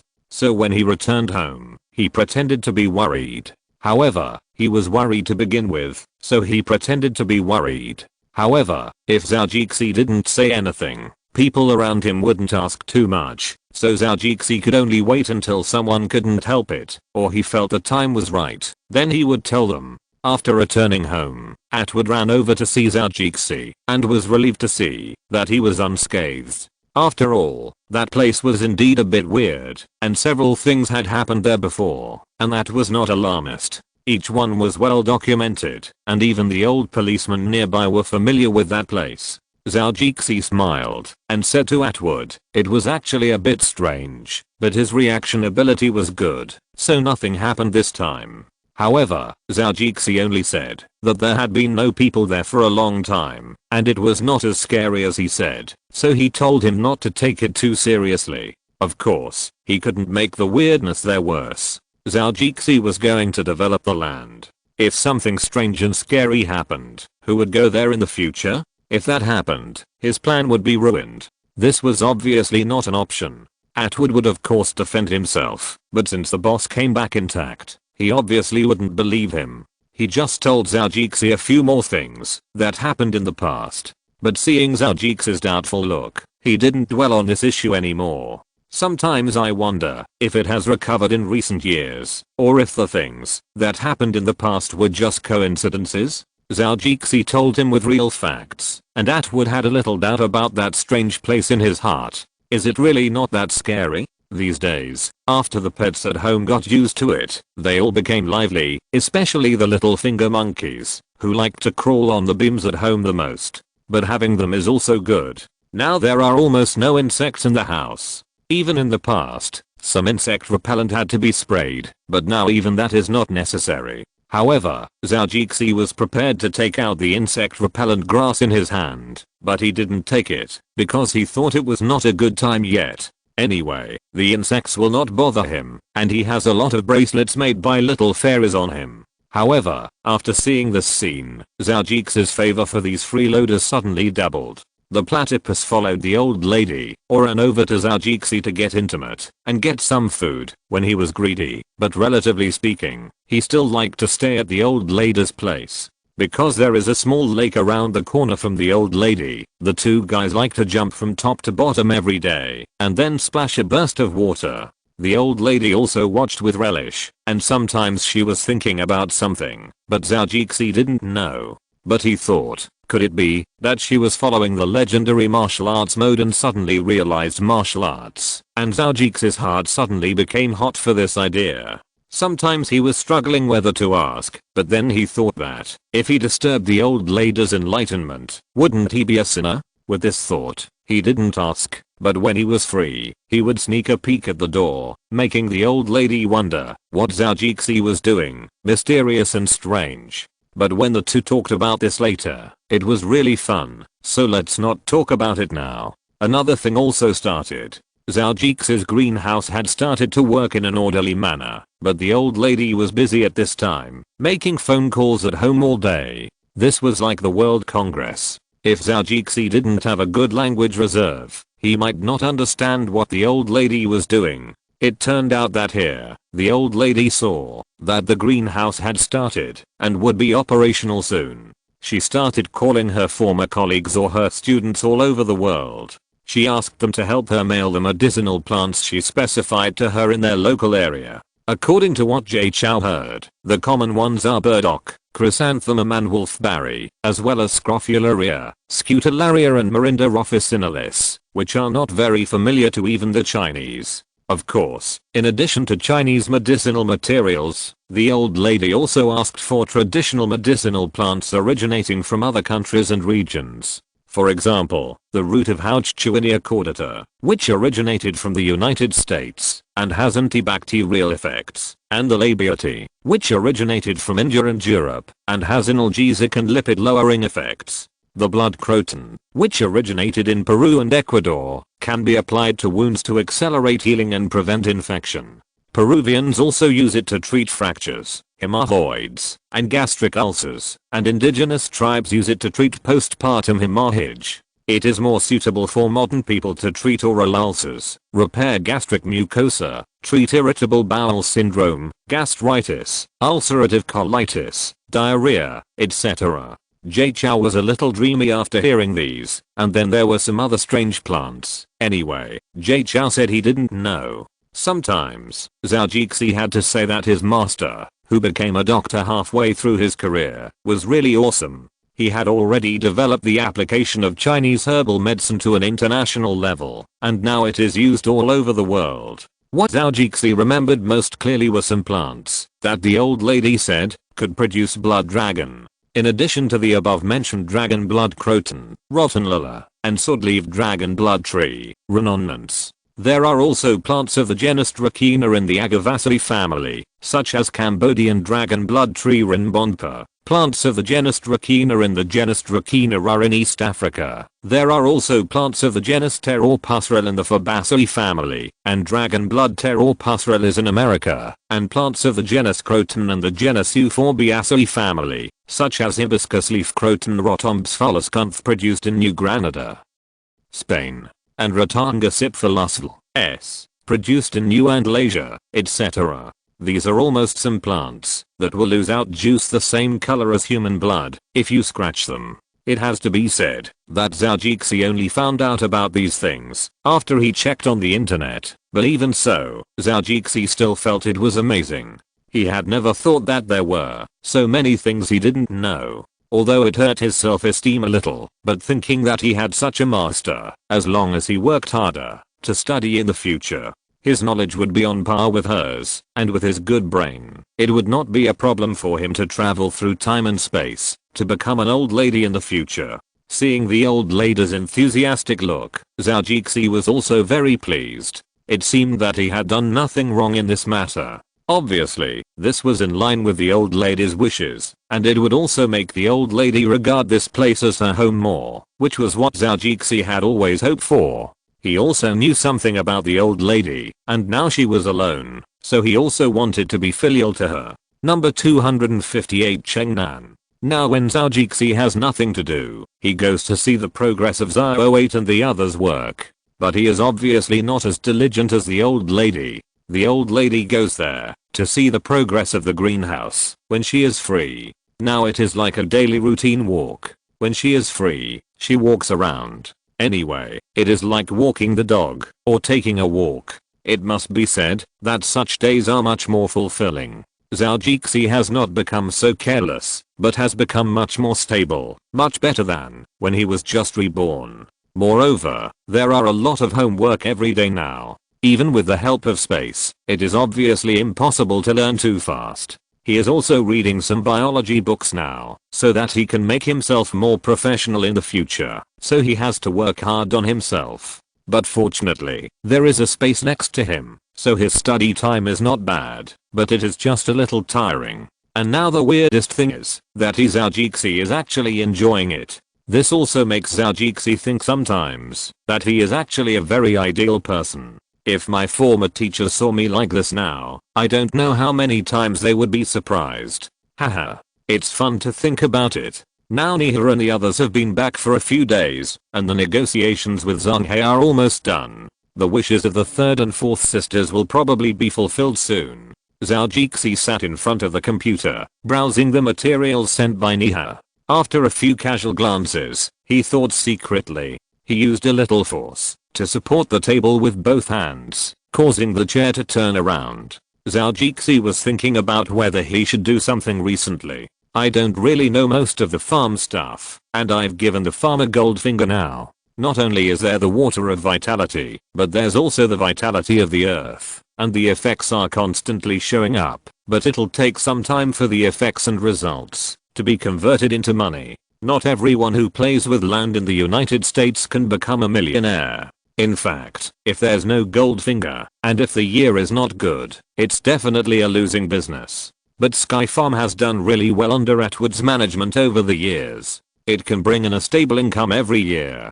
Plus, now that I've expanded the scale, there will be absolutely no problem for the farm to be self-sufficient in the future. And the cattle and sheep eat the grass with spiritual energy on the farm. I've tasted the meat, and it's absolutely top-notch. In the future, this meat can't be sold at the cattle market. This good thing can only be sold directly. Just contact a few restaurants and sell them there. This will not only have high profits, but will also not be affected by Wall Street. I just don't know if Atwood has contacted him. It seems like I'll have to talk to him about this when I have time.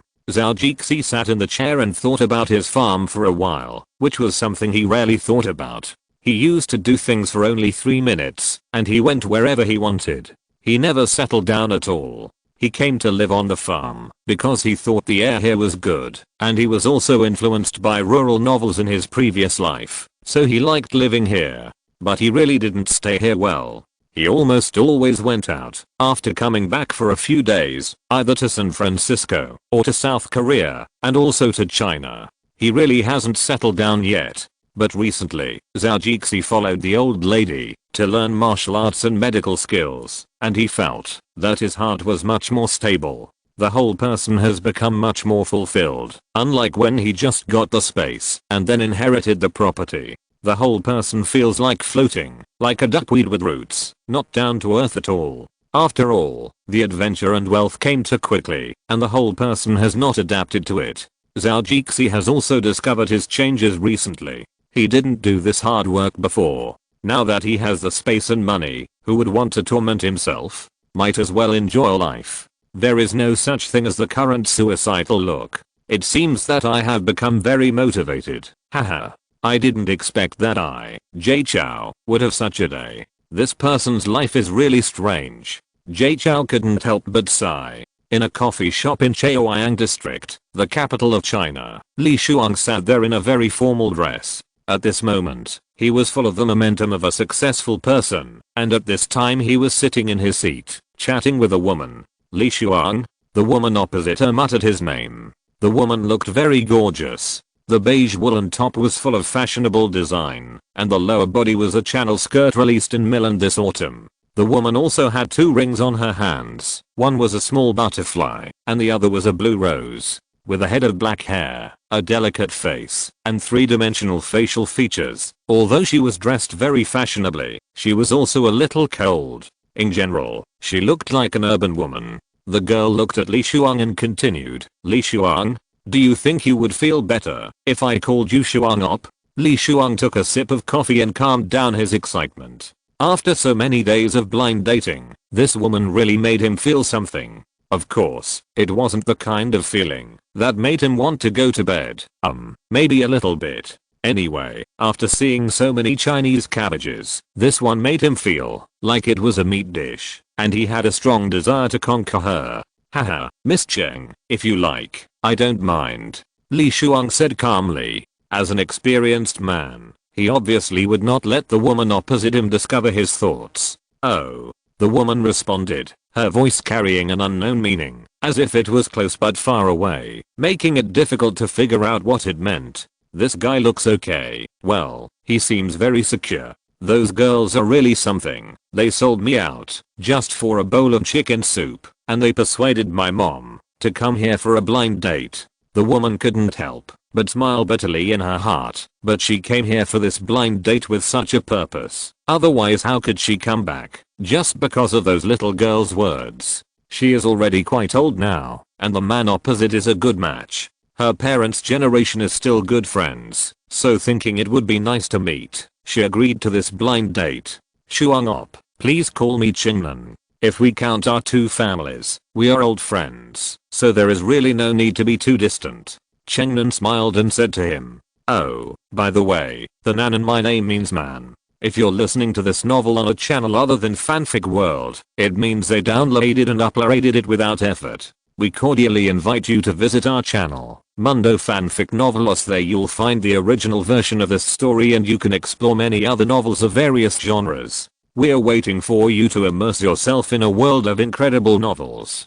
Chapter 259, Shuang's Love. Li Shuang was a little embarrassed now. This woman seems to be older than him. Has she watched too many Korean dramas and called me op when she saw I was from Korea? What should he say?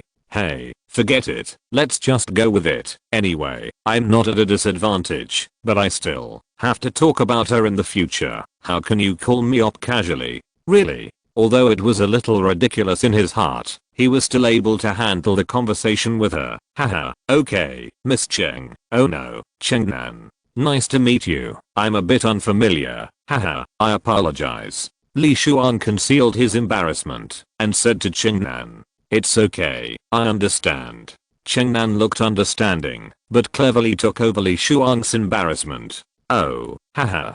Chengnan, your name is very unique. Li Shuang found a topic at random and thought about chatting with her first. Otherwise this man would not be good at talking, which would affect her impression of him. I didn't expect you to hear it. I thought you wouldn't think of this. It seems that Shuang op has learned Chinese culture well. After saying that, she continued, I'm sorry to make you laugh. There are not many women with the same name, but it's also my weird father's fault. He missed his son so much at the beginning, but who knew that I would come out as a money loser? Haha. How could it be, Chengnan? You are a big gold mountain. My mother also said something about you. I have to say that this makes me admire you very much. To be able to achieve this at your age, to be honest, you are much better than me. Li Shuang also said with emotion, which was also a thought from the heart. Although Chengnan was a little happy to hear it, she quickly said that it was nothing, and that these were just small achievements, and she looked very humble. This is also her little strategy for dealing with people. She looks strong enough. If she shows that in communication with others, then how can she mix in the future? So Chengnan is very smart to only show her strength in front of her subordinates. The two of them just started chatting, and the atmosphere was much better than when they first came. After chatting for a few sentences, Chengnan asked again, I heard that Shuang op works in Korea. Yes, because my mother is Korean, plus some family factors. So a few years ago, I followed my mother to live in Korea, and now I have set up my career in Korea. Li Shuang briefly explained it, but did not say it in too much detail. Because some things don't need to be said before the relationship is reached, and Chengnan may have learned about it from her family when she was on a blind date before coming, so there is no need to explain it too clearly. Chengnan also understood what he meant, and nodded in understanding. When she came, she did get to know this person from her family, and she was quite satisfied with his experience and achievements. I heard that Korean society is very xenophobic. Shuang op must have had a hard time in Korea. Haha, as a man, it's only right that you have to work harder. Although Korean society is very xenophobic, although I have Chinese nationality, I'm also half Korean. With the care of my mother and the help of some friends, I had a hard time in Korea, but I was still happy. Lee Shuang said with a little emotion. Although he is doing well now, it was not so easy when he first arrived in Korea. It was indeed, after experiencing some pain, that he slowly integrated into Korean society.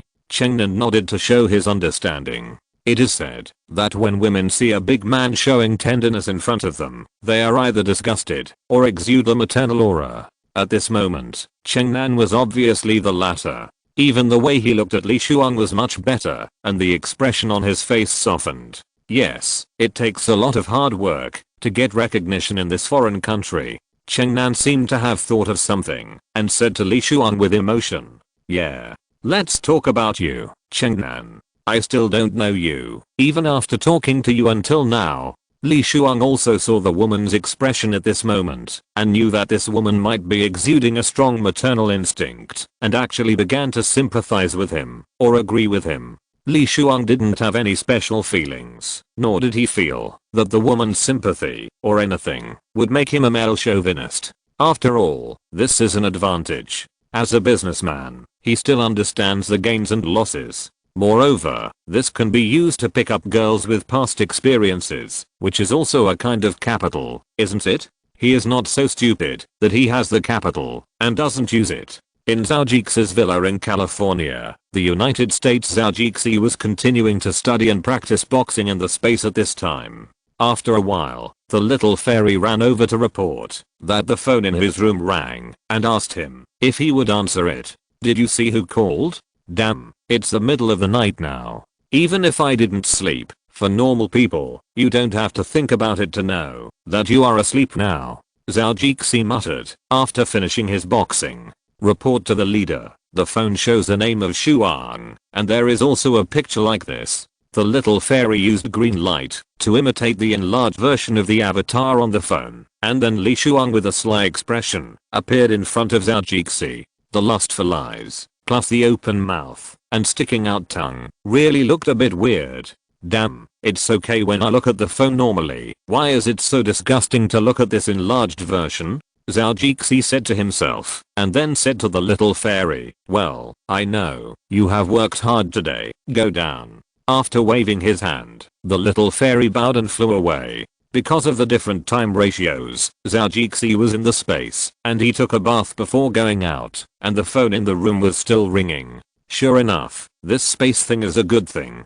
After secretly praising his own space, Zhou Jixi answered the phone. Before the other party could speak, Zhou Jixi spoke first. Li Shuang, you called me in the middle of the night. If it's not something important, be careful or I'll give you a few doses of millennium killing when I get back. Ah. Li Shuang on the other end was stunned for a moment, obviously not reacting. This guy was talking nonsense in the middle of the night in broad daylight. But suddenly he remembered that this bastard boy seemed to be in the United States now, and it should be early morning over there. But thinking about his lifelong event, this blind date should be a big deal. Because of this matter, I guess my mother's arm won't be bent outward this time. So Li Shuang spoke louder with confidence. Chapter 260, Riding a Horse. Hey, I'm your brother. Why are you talking to me like this? What's wrong with me calling you in the middle of the night? You're so annoyed. Is this how I treat you? Just because I care about you? You bastard. Really? Li Shuang blurted out in a natural Korean tone. Zhou Jixi couldn't help but roll his eyes. What's wrong with this buddy today? Is he horny? Zhou Jixi touched his forehead and couldn't help but sigh for his keen sixth sense after a while. Then he said to the phone, okay, let's talk about things. I haven't slept through the sleep yet, and I was woken up by a caring phone call. If you have something to say, tell me, otherwise I'll hang up, and I have to go back to sleep. Ah, you bastard. Talk about things. Li Shuang hesitated for a moment, and then said what he wanted to say. But Zhou Jixi was really confused after hearing this. What the hell is this? So he said to the phone with a ridiculous face, you called me in the middle of the night, just to ask me to make a bowl of chicken soup, and then send it back to you. Or should I go back and make a bowl of chicken soup for you? Zhou Jixi almost gnashed his teeth when he said that. He called me from a far distance in the middle of the night, just for a bowl of chicken soup. Li Shuang was very thick-skinned and didn't care what Zhao Jixi said. He still said to him politely, "Of course, if you feel you have time, you can come back and make one. I will definitely thank you 8 generations of ancestors. Really? Can you be more shameless?" Zhao Jixi was also tossed by this man and lost his temper. "I think I can." Li Shuang paused and then said affirmatively, "Sure enough, it's such a waste if you don't go to shoot commercials." "Sometimes I think so too. It seems that even you think I have talent. It seems that next time I go back to the TV station, I can communicate with the advertising department, and I will also shoot TV commercials to earn some extra money. It's really infuriating." Zhao Jixi was ridiculous for a while, and it was obviously speechless. What else can he say? But after a while, he reacted and immediately said, "Dizzy, Shuang, are you serious? Wow, I guessed it so quickly, it's really boring." Li Shuang was surprised and said straightforwardly. But Zhao Jixi felt that what he said was a bit mean. "Aren't you Li Shuang, who is known as Li Yi, who has been through thousands of flowers and picked the good flowers? This time, you are thinking of giving up the whole flower garden for a woman?" Zhao Jixi said jokingly, but he was really surprised at this moment. When he knew that he was going to go on a blind date, he thought it was just to deal with his godmother, but he didn't expect that he would really find a woman. You don't understand that feeling. It's useless to tell you. If you meet him in the future, maybe you will understand. Oh, he's getting literary. It seems that a little Shuang will, go to hell. Can you tell me? I tell you that this is my lifelong event. You have to give me some face. Well, I didn't expect that my chicken soup can be related to your happiness. Well, I'll go back when I see a time. Oh, thank you, Uncle Zhao. If I have a child in the future, I will make him your godson. How about that? Isn't that loyal? But, you're already shaking your head before we even have a chance to tell you. We don't even know when you'll give birth. Maybe my children will be able to help out, but you may not even get to see them. Jess, be careful or I'll tell my mom that you don't want her to have a grandson. I was wrong. The two chatted for a while. Zhao Jixi was in good spirits and chatted with Li Shuang all night. When it was dawn, he hung up the phone. Zhao Jixi looked at the time and thought that there was nothing to do today, so he went back to the space to sleep.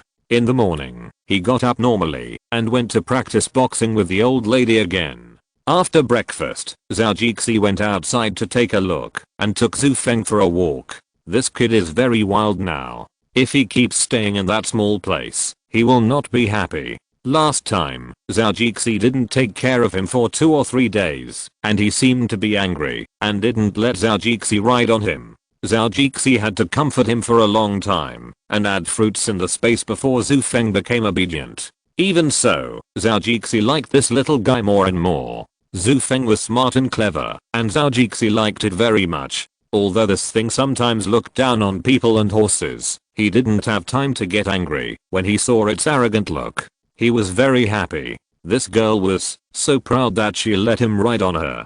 When Zhao Jixi walked to the stable, he saw Zhu Feng paddling inside. He thought it was anxious, so he quickened his pace and walked forward. But after he passed by and looked at the small door, he couldn't help but laugh. This devil had just opened the door by himself, and when he saw him coming, he immediately ran back to his position.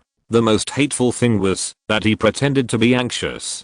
Could it be that his brother was blind? He walked over and moved the horse that wanted to win the Oscar out. He touched Zhu Feng's head and took a big carrot from the space and fed it to Zhu Feng.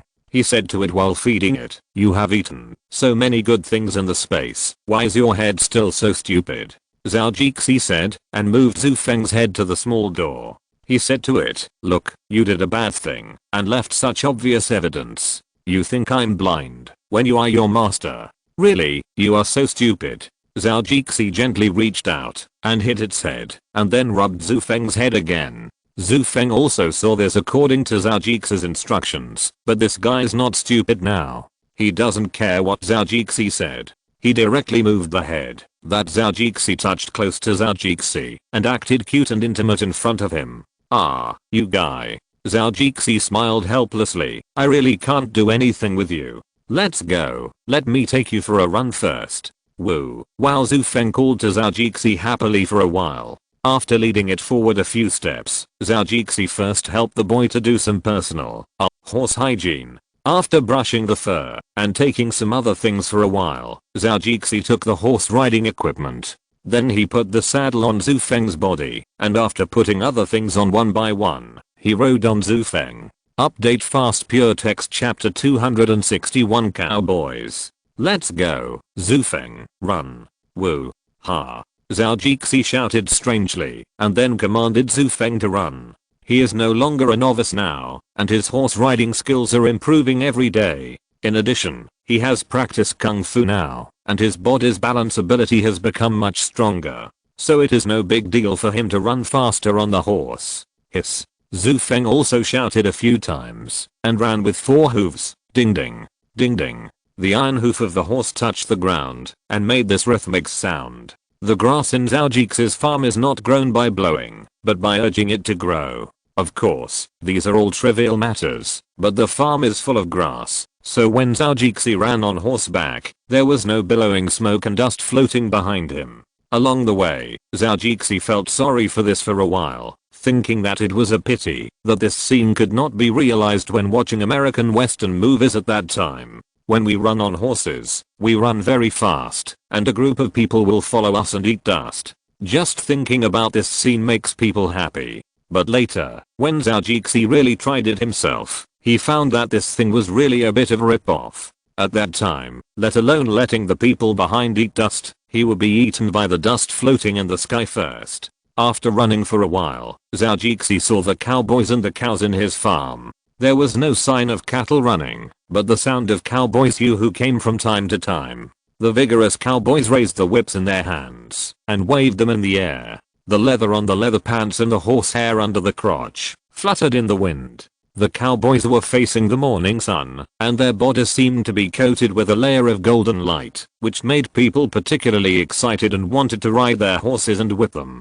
Zhao Jixi had this feeling when he saw it, so he couldn't help but take out the whip and said to Zhu Feng, who was sitting down, "How about letting me whip you, master? I promise to be gentle." Seeing others seem to be very powerful, what do you think? After Zhao Jixi finished speaking, Zhu Feng turned his head and looked at him with squinted eyes. It seemed as if he was saying, "What do you think? Why don't you try it yourself?" Zhao Jixi felt like an idiot with that contemptuous look on his face. "Hey, you are a horse, so what if I whip you? Wouldn't you run faster this way? And now, don't women and men like to play tricks?" Before Zhao Jixi finished complaining, Zhu Feng couldn't wait to run. "Ah, damn it, I'm not ready yet." Zhao Jixi pulled the reins and leaned back to almost throw himself out, but he was still pulled back to his body in a thrilling way. You. I know you can run away, so I won't stop beating you." "Zhu Feng, stop right now." Although the cowboys in the distance were busy, Zhao Jixi's voice was so penetrating that several cowboys heard his voice when he shouted, "What's wrong with the boss?" A cowboy asked a little bit. Maybe he was playing a game with Zhu Feng. "Did you see the whip in the boss's hand? Wow. Ha. He." One of the cowboys adjusted his eyebrows and said to the others, "He looked so mean." Even if others couldn't hear the meaning of his words, they could tell from his expression that he must be thinking about something stupid in his mind. "Jerry, in Mariposa, you're the only one who likes to wave a whip at horses," a cowboy said to him with a smile. Seeing Jerry's stunned look, the other cowboys all laughed. "Haha, Sammy, you said it well," the cowboy said with a smile, and then ran over and clapped his hands with the cowboy. Jerry quickly responded, "Fuck. Haha." After Zhao Jixi trained Zhu Feng, when he returned to the pasture, a long time had passed, and the cowboys on the pasture, sometimes they talked loudly besides grazing, and laughter came out from time to time. Zhao Jixi could see from a distance that these people found some fun in grazing. "Hey, guys. Boss, did you finally train your little wild horse back?" Jerry said to Zhao Jixi with a smile. Zhao Jixi didn't feel embarrassed after hearing this. Zhao Jixi knew that Jerry was a cowboy. Sometimes this kid just liked to joke with people, just like those playboys in American Pie, with his head full of paste and women. "Zhu Feng is a great guy, isn't he?" I think I need to work hard to communicate with him sometimes. I think so, boss, haha. Okay, guys, how do you feel about grazing recently? Are my cute big cows alright? Zhao quickly changed the subject. Although he didn't feel anything about this, it would inevitably make him feel weird if he kept talking about it, so let's change the topic of work. At this moment, another cowboy next to Jerry stood up and said, "Boss, these guys are all great. I have been to several ranches, and your cows are the best." Haha. That's absolutely true. I invested so much money to repair the irrigation system of the farm. I also gave up the grassland that was not open before. If these guys don't grow better, I will definitely lose money, Zhao said with a happy smile, but there was a half-truth in his words. Yes, these cows are also the best I have ever seen, and the grass on our farm. These things are also great. Another cowboy also said. Now that he was talking about these professional things, Jerry stopped talking about the previous topic. Although his mind was sometimes a mess, it didn't mean that he was a fool. He would foolishly continue to talk to his boss about things he didn't want to talk about. Moreover, it seemed that they were talking about business now. If you joked at this time, no one would think you were a smart guy. So he stood aside now, and from time to time, if he thought it made sense, he would respond. I have heard about our foraged grass from Atwood, but as an outsider, I only know that they are good things now, but if you want to say how good they are, I may have to go back and read a few more books. Zhao pretended to be stupid again. How could he not know the situation of his own forage grass? This thing absorbed a lot of his space water and earth vitality. Chapter 262, American Cowboy Villain. Boss, the grass in Sky Farm is growing really well now. Look at the stalks of our grass. They are much thicker than the grass in the pastures I used to stay in. The leaves of our grass are the same. They are wider and thicker than other people's grass. The cowboy pulled out a piece of grass and said to Zhao, "Yes, and you can see that the leaves near the roots of the grass have no signs of withering. This grass is really amazing. And this kind of grass grows really fast, and its vitality is really strong. After the cows eat this pasture, it will grow back to the same size as before in a few days. The cows in the farm now like to eat these guys." Jerry took the opportunity to say to Zhao with the grass. He also wanted to leave a better impression in front of the boss. "Really? That's great. It seems that my money was not wasted," Zhao also said in surprise. "I think so, boss. Besides, the air here is getting better and better. It seems that the state government has finally done something good. What about that muscle man? It's a failure for him to be the governor instead of a robot. Think about all the hot girls in Hollywood. His tadpoles can only swim around his poor wife and then find a way to become a frog," Jerry said with a look of pity. At this point, we have to say that Jerry is really a good character for a soulless person and a twist. Jerry, how do you know he doesn't have an extramarital affair? Can't he find a Hollywood beauty as a governor? Are you kidding? Who knows what Arnold did behind the scenes? I really regret voting for him. What kind of shit has this guy done over the years? A cowboy said to Jerry with disdain. Yeah, this piece of shit should really go to suck Mick. Okay, suck my XX. Fuck. Because of him, I have been idle at home for 3 months and haven't found a job yet. Zhao listened to these people's outbursts, which were really crooked. Now they are scolding the governor of California, which is equivalent to the governor of the Celestial Empire. And when this person used to be a very famous movie star, Zhao felt that this matter was really a bit weird. Well, guys, at least he has made a good decision now, right? Zhao also said at this time. Zhao still has too many intersections with this governor. However, Zhao has been in the United States for some time, and he also knows that Arnold seems to be a Republican, and he doesn't like the Republicans very much. Besides, Zhao knows that Obama is a Democrat, and it seems that the governor of California will be taken away by the Democratic Party in the future. Arnold, this guy, just stepped down and went back to make movies. Although he has been the governor for 7 years, this guy has made California's finances a mess, and the chicken has not improved much. Sometimes, compared with our great China, the face-saving work is not even a little bit behind. Zhou Jixi went through Arnold's information in his mind and shook his head after a while. Who cares? It seems that this person has nothing to do with me now. But recently, the Democratic Party can be closer. It seems that the Democratic Party will be in power in the next few years. Boss. Jerry shook Zhou Jixi and shouted. What's the matter? Zhou Jixi came back to his senses and realized that he seemed to be in a daze just now. So he looked at Jerry and said to Jerry, Sorry guys, I just thought of something. It's okay, boss, the cowboy said, and looked at Zhou Jixi sincerely. Well, thank you. I guess I have to thank you very much. At least now I know a lot of gossip about Arnold. But if you can say more, next time I go to a banquet, I can show off my knowledge of the United States to my friends. Maybe they don't know as much as I do. Tell me, guys, what do you think of this idea? Zhou Jixi said to them with a hint of joking. At this moment, several cowboys were talking about something. These were all rough comments made by the poor people on the upper class. And their boss actually wanted to talk about this at the banquet. It was estimated that it would definitely be a good show at that time, and it would be best if Arnold was there too. It would definitely be a very interesting thing. It's a pity that they can't see it. However, at this time, only Jerry jumped up and said to Zhou Jixi, Boss, this is definitely a good idea. You will be the fighter who directly represents my rights and opinions. You must tell Arnold everything we want to say in front of him. Tell him that this is the words of the grassroots citizens.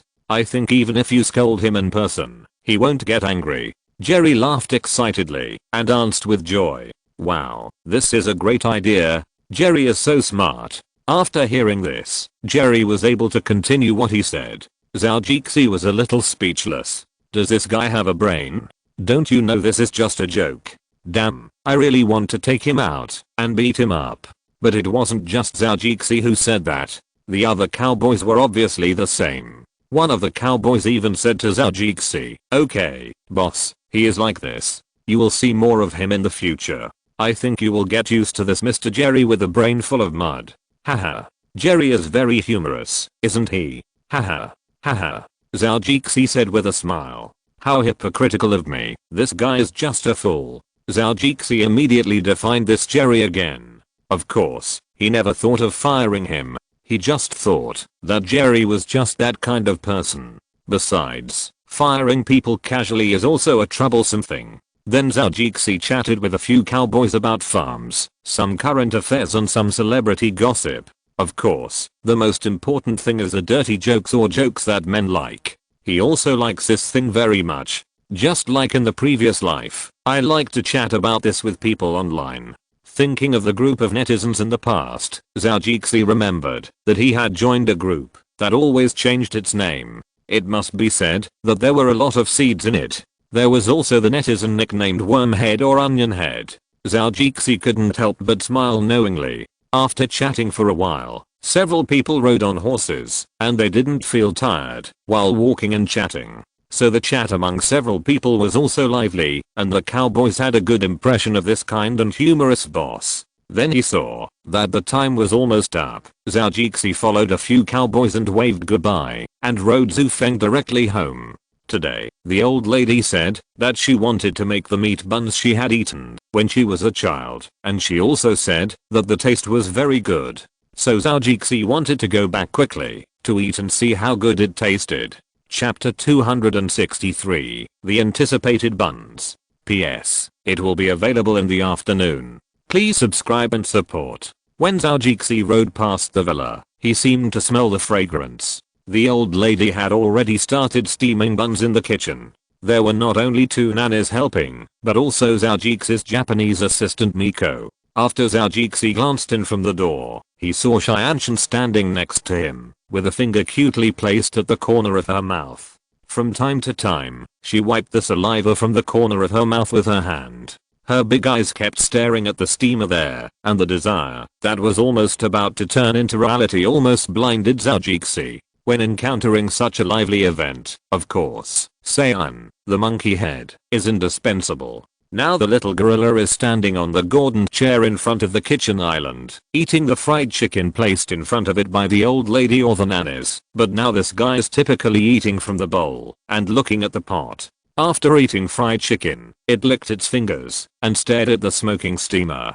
It looked curious, but also a little cunning. I wonder what it is thinking about now. According to Zhou's idea, it is probably thinking about whether it should not eat too much and save some appetite before eating the smoking thing. Sayad is a big foodie from morning to night. Usually, his favorite thing is to hide food on the roof of Zhou's villa. Fortunately, after a period of practice, this guy now knows which ones can be hidden and which ones should be put in the refrigerator.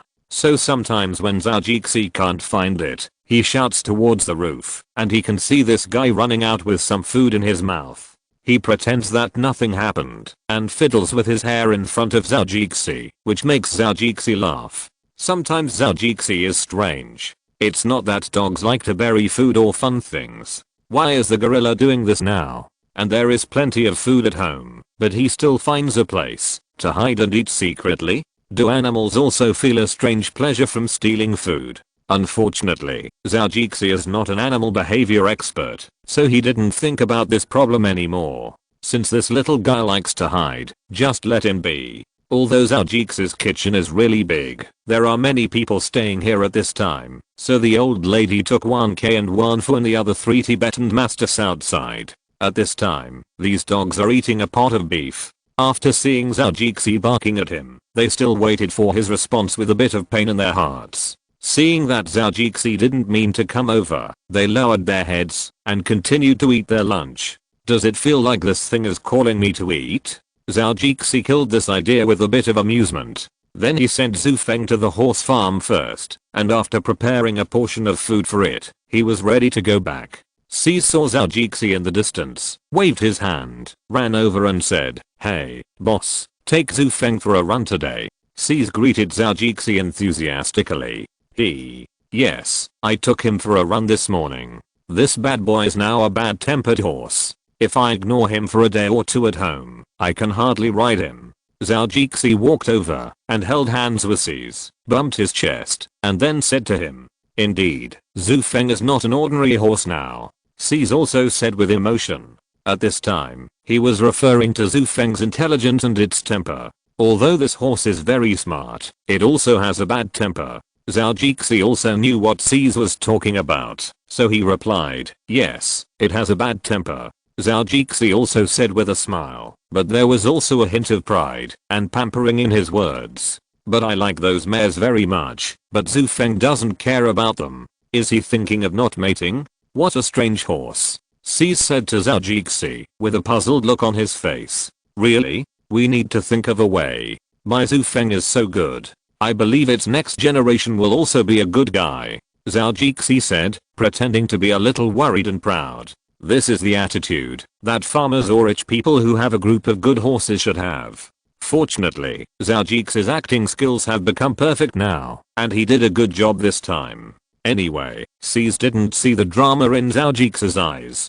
"Hey, Sees, come over and help," a cowboy in the distance suddenly said to Sees. Sees took a look and saw that there was indeed something wrong. Zhou also heard the voice and felt that he should show that he was a good boss, so he should ask, "Do you need my help?" "Thank you, boss. I think we can handle these tasks," Sees said to Zhou. This was their job, of course, so he couldn't bother Zhou. Otherwise, why would he pay them wages? He could just do it himself. Besides, it was indeed a small problem, but he was still a little touched that the boss could speak at this time. At least this boss was not the kind of cold-blooded boss who only scolded people and exploited employees. "Okay, then you go and get busy. If you need anything, you can call me or call Atwood." Sees nodded to show that he understood, and then went to do things over there. Zhou saw that there was nothing to do, so he went back. It was time to have lunch now. Zhou was thinking about the meat buns at home. The old lady used beef from the farm, plus some ingredients from the farm and Zhou's space to make buns. Just by reading the combination of the best ingredients, Zhou began to think. This is not the 2 yuan buns or 5 or 6 yuan buns that Zhao Jixi ate on the roadside in his previous life. Those ripoffs are not only very small, but also not very delicious. The more they are cooked, the worse they taste. In the end, they are more and more expensive. They are really the kind of stuff that will kill your father. But when Zhao Jixi was a child, he ate buns for 50 cents each. The taste of the buns was amazing. It felt like the kind that you would want to eat a second one after eating one. Unfortunately, Zhao Jixi didn't have extra money at that time. At most, he would buy 2 big buns at a time, and even these would often make him drool with oil in his mouth. Unfortunately, the buns on the street later began to be wrapped smaller and smaller, and the price was also increased a lot. Times are progressing, and inflation is also a problem. Zhao Jixi knows all of this, so he can understand it. But the annoying thing is that these buns are getting worse and worse. Sometimes Zhao Jixi drinks them with soy milk and they even have a strange taste. Chapter 264. Good materials make good buns. Zhao Jixi walked into the kitchen, and Zhou Xianshan, who was over there, seemed to sense something. She looked over and saw Zhao Jixi at a glance. Grandma, uncle is back. Zhou Xianshan said to the old lady, then turned her head and said to Zhao Jixi, uncle, come over quickly to eat the meat buns. Grandma said it's almost ready. Xianshan's saliva is drooling. It smells so good. Zhao Jixi quickened his pace and walked over, hugged Zhou Xianshan, and put her in his arms, and said to her, oh, Xianshan can't wait any longer? Yeah. The little girl nodded quickly, her face full of desire. You little greedy ghost. Zhao Jixi smiled and nodded her head. This girl ran to the kitchen and smelled the smell, and she stayed here and didn't leave. She has been staring at the steamer until now. The old lady was still wrapping buns, and the nanny and Mizi next to her were helping to do it. Zhao Jixi's house is a place where you can't smell the kitchen smell from the outside. When the house was designed, it was considered that the smoke would affect the decoration outside, so the kitchen exhaust system and partitions were also made very well. The little girl couldn't smell it from the outside, and only smelled it when she ran to the kitchen. That's what the old lady said. Master, now even I can't bear to leave when I smell this smell. It's really too fragrant. It's stronger and more fragrant than the steamed buns I ate when I was a child. I'm dying of greed now. Zhao Jixi said to the old lady. There was no such pollution before. Even if I'm in the United States, I know how much damage China has done to the environment over the years. The environment is not good, and coupled with the idea of quick success and instant benefits, these good things can't be eaten. After hearing Zhao Jixi's words, the old lady was also very emotional. When she was in China, the environment was still very good. Unfortunately, not many people in the country had a good life. Everyone was not well fed and clothed. How could it be like now? However, although the environment is not very good now, at least the people can eat rice and fish, although some of these things are not very good. So this is not a good thing. If you want to develop and make money, you have to squander and destroy. Fortunately, Grandpa Deng wanted to reform, otherwise China would probably be the same as Kim Jong-un, with no fashion and a lot of food. Then the old lady said, but I also think the buns taste really good this time, much better than the ones I made before. It seems that the things in your farm are really good. Jess, look at this smell. I'm a little hungry now. At this point, the old lady also laughed. We grow organic plants in our farm, without fertilizers or pesticides, and we don't use the kind of vegetables that are ripened in the world. We use cow and sheep manure, plus water, thick soil and fertilizer, and the things grown are all good stuff. Zhao Jixi said proudly. The fruits and vegetables in the plantation of my farm are also a major feature. In the past, we only planted some supplementary food suitable for cattle and sheep, but we also set aside an area to plant vegetables, etc., to supply the Sky Farm itself. So although this is very high tech, it is indeed real organic vegetables, without chemical compounds. When Zhao Jixi found this, he deliberately went there to put more earth vitality, and the soil became more and more fertile. Not only did the vegetables grow well, but the weeds also grew fast. But this is not just Zhao Jixi's business, and he is not responsible for it. If there is a problem, the staff in the farm can solve it. Sometimes Zhou feels that he is a bit rich. As long as he needs it, there will be a bunch of people to help him operate, and you just need to pay US dollars. At first, he was a little embarrassed, but later he felt that this feeling was really good, and he wanted to keep enjoying it. While the old lady was chatting with Zhou, she was still staring at the steamer. After taking a look, she said, "Okay, it's almost done. These baskets are ready to eat. Ah, it's time to eat buns. Grandma Xianshan wants to eat a lot, okay?" Xianshan clapped her hands and shouted happily, then ran to the old lady and said to her coquettishly, "It seems that he knows who is the boss here now." He didn't even look at Zhou and ran over to the old lady to exchange meat buns. Raw. Saiyan seemed to have realized what this meant. When he saw that he could eat the smoking but very tempting cage he had been staring at for a long time, he immediately shouted excitedly. He also jumped onto the center island like a monkey, not realizing that he was going to be unlucky now. Pa. Zhou looked at Seiya who was jumping around. When he saw his slightly black feet stepping on the center island, his eyelids twitched and the corners of his mouth twitched. He walked over and patted the back of the head of the overly happy little guy. Haha.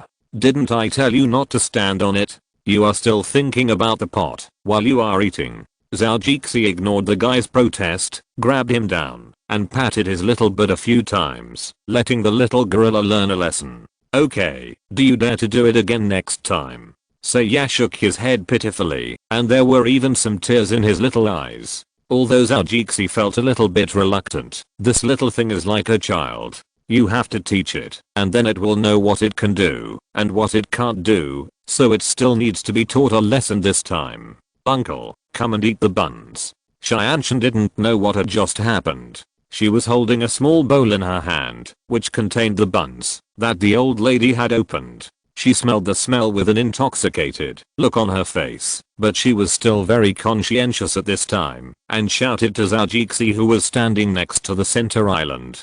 The old lady did find out what he was doing, but she also felt that Zhou was right. No matter whether he was a human or a monkey, living together in this family, there must be some rules, and don't mess around when you are in a good mood.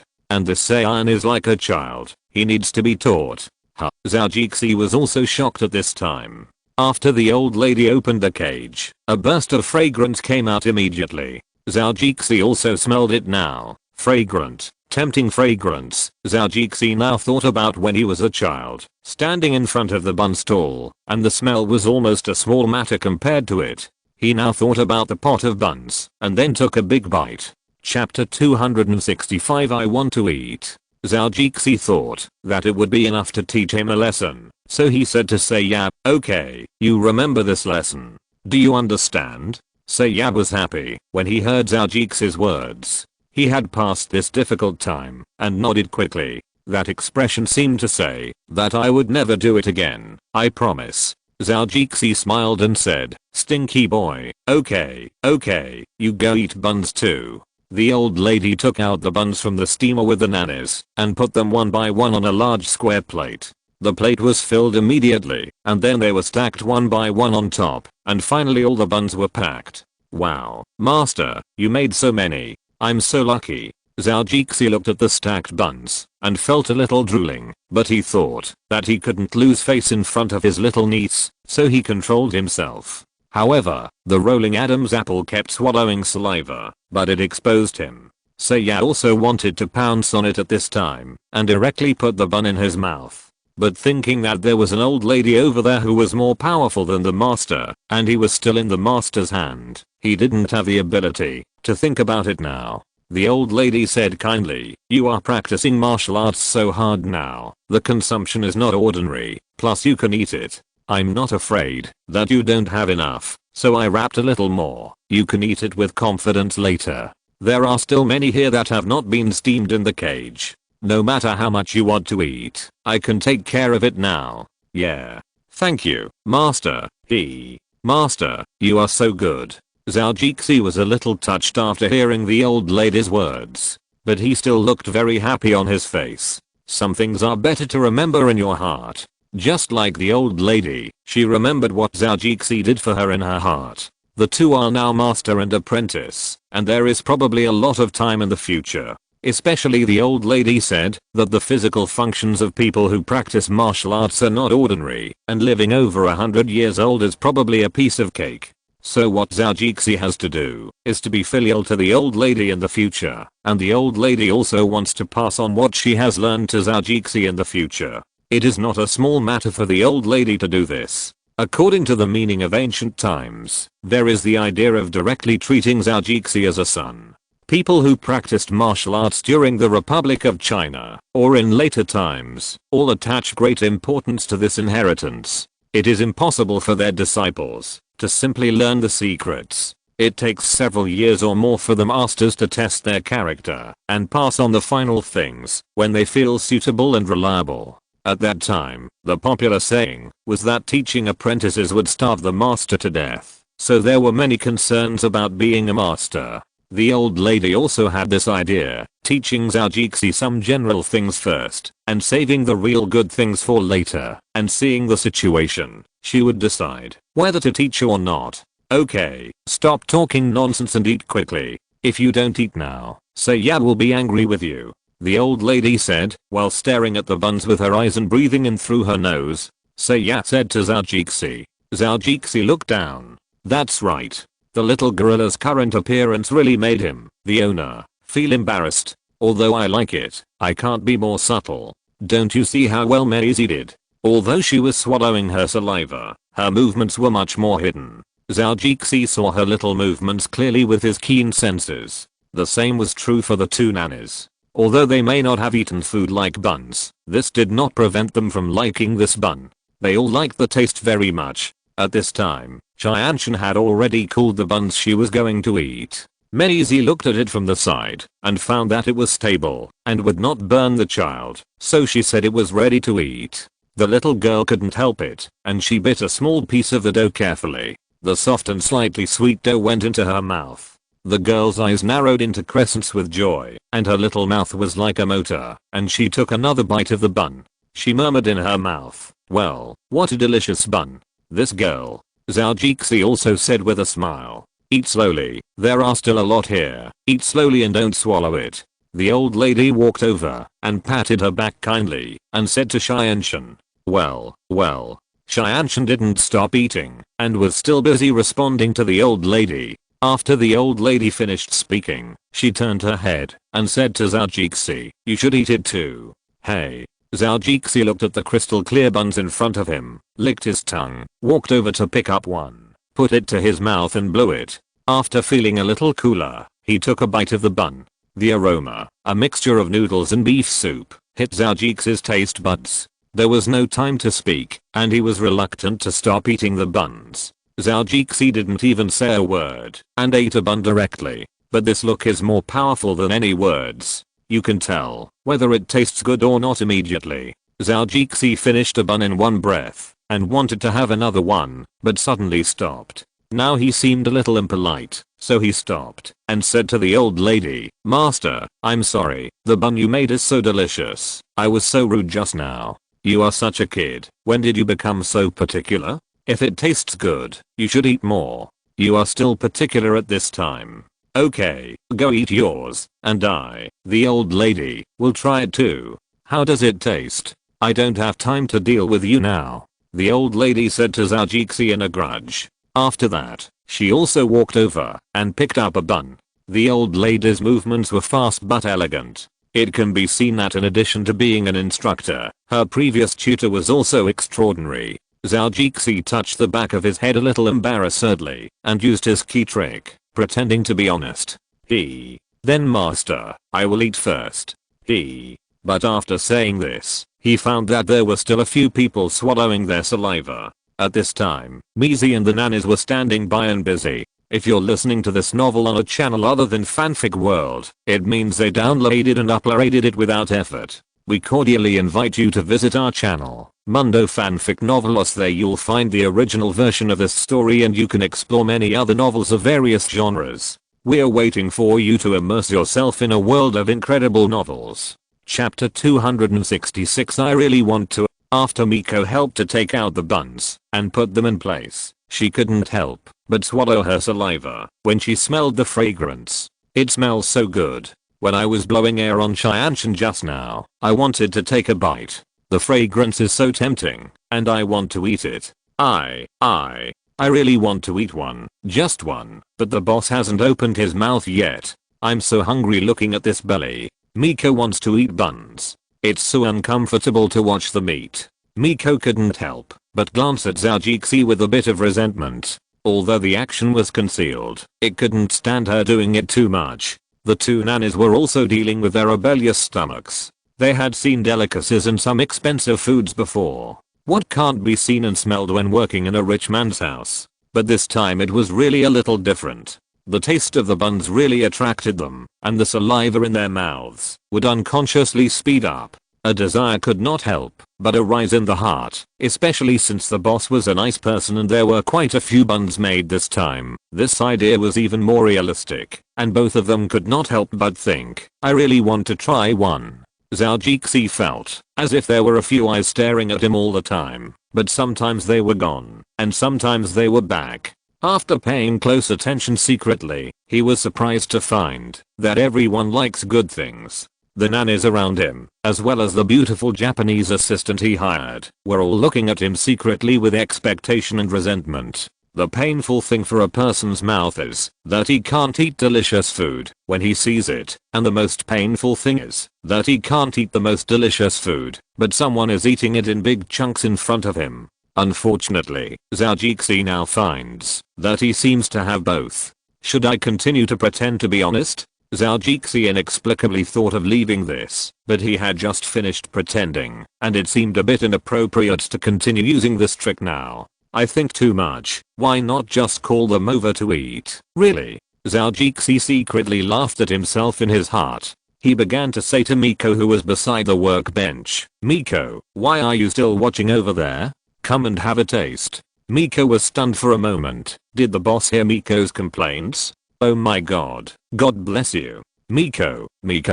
After seeing that she didn't respond, after he called her, Zhao Jixi called her twice again. He didn't know what Miko was thinking at this moment. If Zhao Jixi knew that Miko was thanking God for blessing her instead of him, he would probably make things difficult for the Japanese girl. Who gave you the buns? Who paid for it? Who pays you? Zhao Jixi would definitely think about this before saying anything. Miko, who was in a daze, suddenly came back to her senses. It seemed that the boss asked her to eat buns. She said with a little uncertainty, what's the matter, boss? Why are you in a daze? Come and eat the buns together, otherwise they will be cold and not delicious. Really, you are so old, but you don't know how to take the initiative. You still need someone to call you. Hurry up and move. Although Zhao Jixi's words were a bit rough, they were intimate, making people feel closer involuntarily. After he said this to Miko, he also said the same thing to the two nannies, asking them to come over and eat buns together. Of course, the version of this is a little different. The distance here is the same as the size and age of Miko and the size and age of the nannies. Oh, I see, boss. Miko responded quickly and walked over quickly with her two big white rabbits shaking. She had wanted to eat this bun for a long time, and now that the thing she had been thinking about for so long was in front of her, she quickly put away her previous gaffe and walked over. I'm sorry to bother you, you're really too polite. Miko bowed and said to Zhao Jixi, well, this is in America, don't be so restrained. Come over and eat some together, I believe you will like it by the taste. Zhao Jixi said to Mizi. Then he said to the nannies, hey, Mariah, you have to try it carefully. I just don't know if this bun suits your taste. After saying that, Zhao Jixi wanted to pinch his nose. The pair of surging breasts just now were really amazing. When Mizi bowed, the whiteness under his collar immediately caught Zhao Jixi's eyes. He had just eaten this bun, and now there were two big buns. It was a pity that Zhao Jixi couldn't eat the big ones, and could only eat the small ones. She doesn't even cover it with her hands. Damn it, doesn't it say that you have to cover your face when you bow? Is she seducing me, or seducing me? Do I have to be a beast or worse than a beast? Oh my god, I don't eat grass near my own backyard. What the hell is going on? At this moment, Zhao Jixi felt a little dizzy because of the two big buns, but his heart was also filled with waves. Mizi didn't realize what she had just done at this time, and she didn't know that her mistaken action made Zhao Jixi's heart a little confused. She didn't know that Zhao Jixi had actually remembered the pair of big white rabbits in his heart. Then the nannies also said to Zhao Jixi, "Thank you, boss. I think the taste is really great. I can't help wanting to eat some." Of course, as long as you are not afraid of getting fat, you can eat anything here, Zhao Jixi said with a hearty smile, and pointed to the pile of buns with his hand.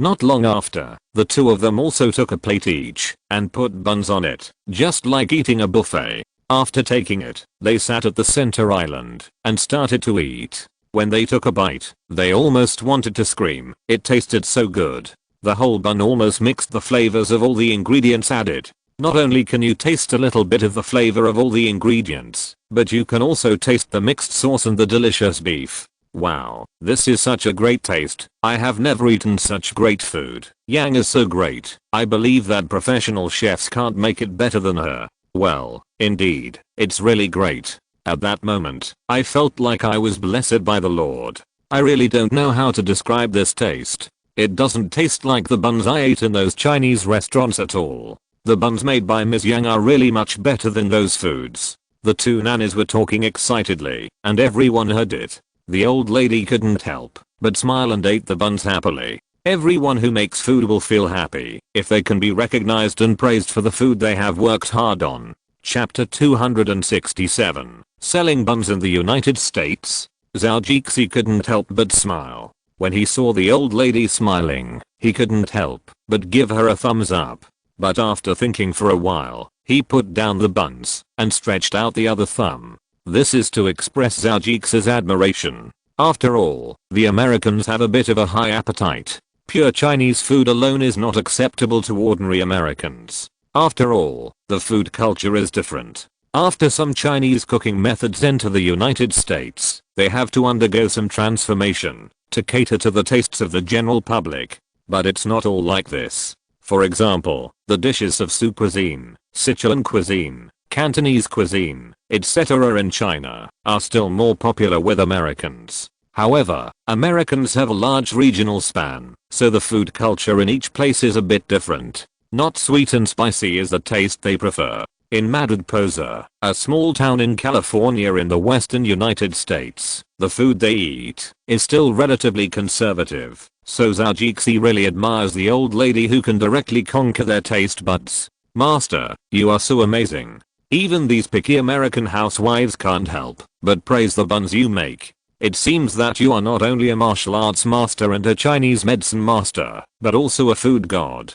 The old lady looked at Zhao Jixi and shook her head and said, "It's not because of my strength. It's all because of the good ingredients you provided. That's why I can achieve this effect. I know my own level." Zhao Jixi couldn't help but interrupt and said, "No, master, if it weren't for your superb cooking skills, how could you make such delicious buns? And if you ask me to make them, I don't think I could make such delicious buns." Okay, I know my own level. Although the method of making buns is made from the recipe of my hometown, I have also made them before. Although the taste is not bad, it is not as good as these now. So I said that it is your ingredients that are great, not how great my skills are. The old lady raised her hand and waved to Zhao Jixi.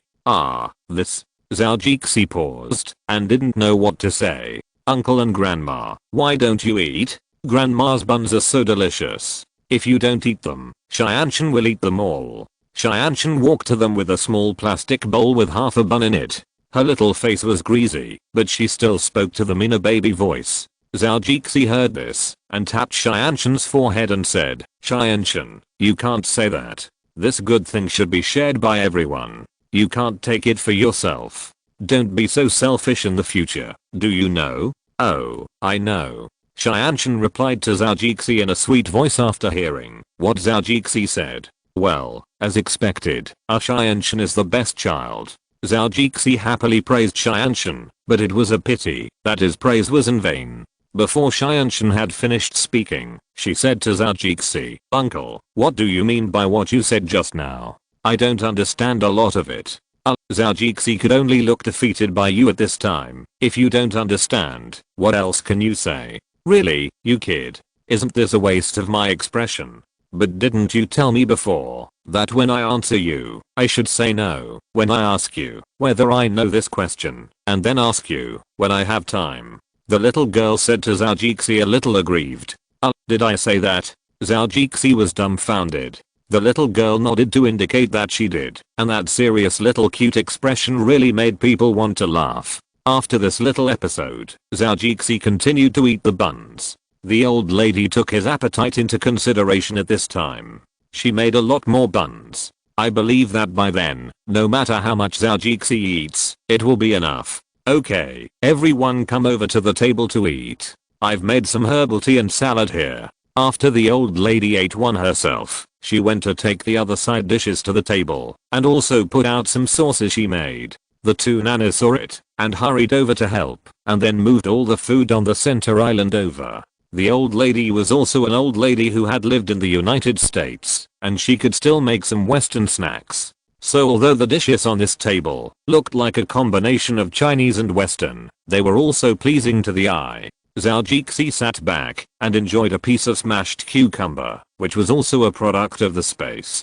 Zhao Jixi usually nibbled one or two, but now that the old lady added the sauce, the mixture was even more flavorful. Well, it's really delicious. Master, your cooking skills are really top-notch. The chefs of several famous restaurants in San Francisco and Los Angeles don't make food as delicious as yours. Okay, you're flattering me. Eat yours. So many delicious foods can't stop your mouth. The old lady smiled and patted Zhao Jixi's shoulder. Ms. Yang, the food you cook is really delicious. I also support the boss's opinion. Mizi also expressed her opinion at this time. Obviously, she was also conquered by these foods. Although several people can speak Chinese, it is obviously not polite to speak Chinese in such a crowded occasion. So they communicated in English, so the two nannies also knew what everyone was talking about. Ms. Yang, we also agree with what Miss Mizi said to the boss. The food you cook tastes great. Yes, I think these foods are much better than those fast foods, and the nutritional value of this kind of food is also very high.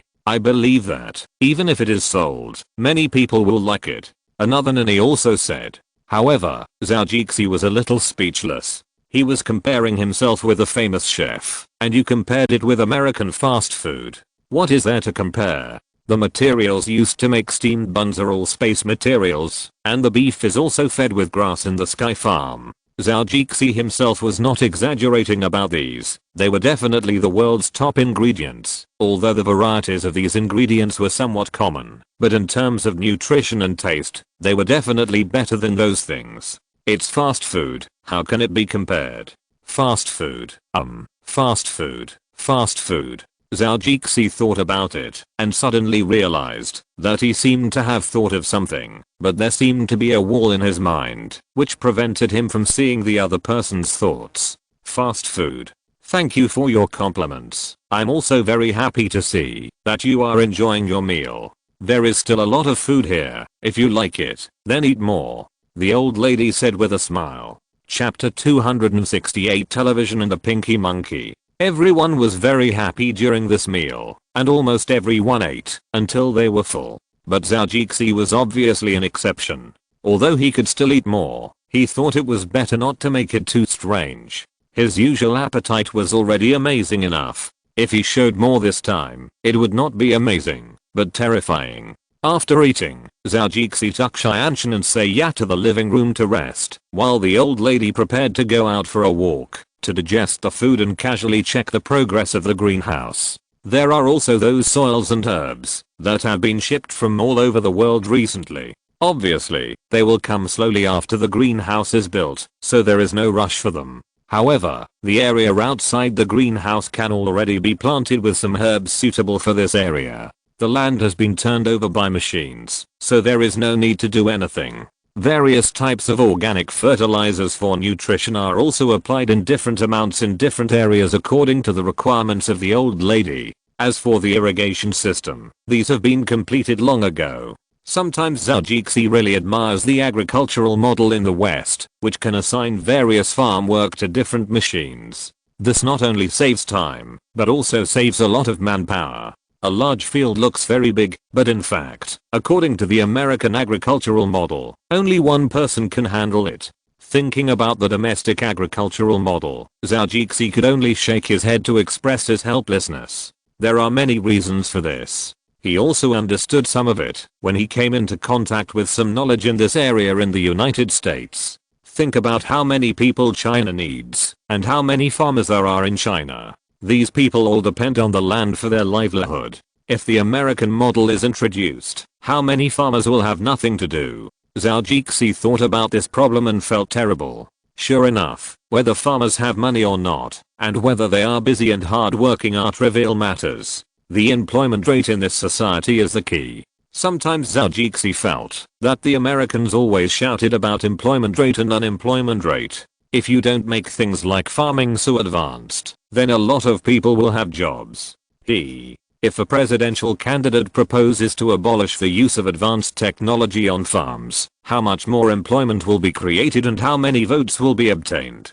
Zhou thought a little foolishly, but it was obviously just a fantasy in his mind. How could such a thing happen? It is estimated that by then, no one would have to say anything, and farmers all over the United States would be able to destroy this candidate. Are you mentally retarded, or are you immune to medicine? Labels like "why do you want to give up treatment" are all his. When he first came to the United States, Zhou found that he could search for TV stations in China when he watched TV. There are some TV stations that Zhou knows, such as Chaoting TV, Phoenix, Jade, TVB, etc., and some that Zhou doesn't know, but they also broadcast Chinese TV programs. Now he and Xianshan are sitting together. No need to think, he must have forced Xianshan to take away the remote control. After the little girl got the remote control familiarly, she directly pressed it to play the cartoon of Silly Sheep and Stupid Wolf again.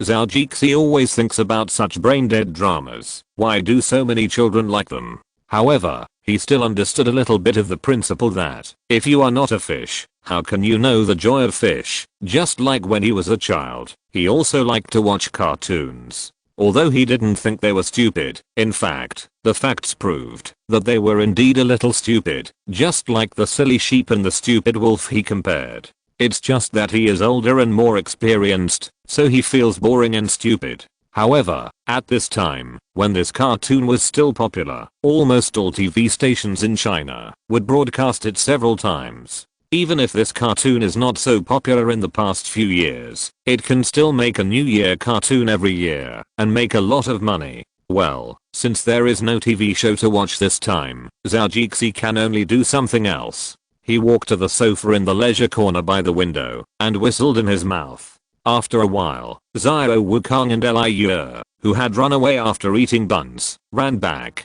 The two little monkeys ran a little like squirrels, but in fact they were only as big as squirrels. It's just that the monkeys have hands and feet, which are very similar to primates. In addition, they look like monkeys, so these little guys are miniature monkeys. After the little guy ran over, he climbed up along the sofa and reached Zhou legs. Then he stood up on Zhou legs, staring at Zhou and waiting for his reward. You two are really something. You haven't eaten enough just now. You only know how to eat all day long. I don't know how your little bodies can hold so much. Zhou touched the fur on the little monkeys and talked. Then, like a magic trick, he took out 2 small beans from his hands and gave them one to each monkey. The little monkeys' eyes lit up when they saw it, and they took it and chewed it regularly with their teeth in their mouths. Then the skin of the bean was broken by them, and then a peeled bean went into their mouths in a short while. The two little creatures had a thin layer of bean skin on their hands. Under Zhou gaze, the two guys put the bean skin on his hands in a very hygienic manner. Then they signaled Zhou to help throw the thing into the trash can, because the trash can was a little far away from them. Haha, the training is good. Each of them is a good young man. After a casual sigh, Zhou threw the bean skin into the trash can. He was idle now, so he teased them. Zhou took out the beans on the sofa and threw them up, and then the two little guys started jumping up to grab the beans. Zhou Wukong grasped the timing very well. When Zhou started to throw, It noticed it, so it got the beans in the first round and ate them. And Leo next to him was also very well behaved and didn't even try to grab them. Of course, this was also taught by Zhou when they first started playing this game. After grabbing something, the two little guys would fight for it again. The one who didn't grab it would either make a few threatening noises or quickly grab the beans from the opponent. At this time, Zhou would directly use his space ability to take the beans back. In this way, if the two monkeys started to quarrel over this, Zhou would not give them the beans. After a few rounds, the two little guys couldn't get any. Later, they found that if they didn't grab the beans wouldn't disappear. So the little guys quickly learned to be smart. They cooperated very well, and whoever grabbed it would get it. At that time, they couldn't help but sigh that the monkey didn't eat his food in vain. This little brain is quite smart. Chapter 269. Should people live to show their own value? The afternoon was really leisurely. Zhou lay on the soft sofa and didn't want to move at all. The two little monkeys were full and now they were resting on his belly, their eyes slightly squinting and sometimes closing and opening again. They looked so cute and people wanted to pop a melon seed on their foreheads. Unfortunately, no one saw this scene. Zhou was not in the mood at the moment, or he might have scared them. Zhou was lying down, but his mind was turning. He just thought about what fast food was, and why he seemed to have some ideas in his mind.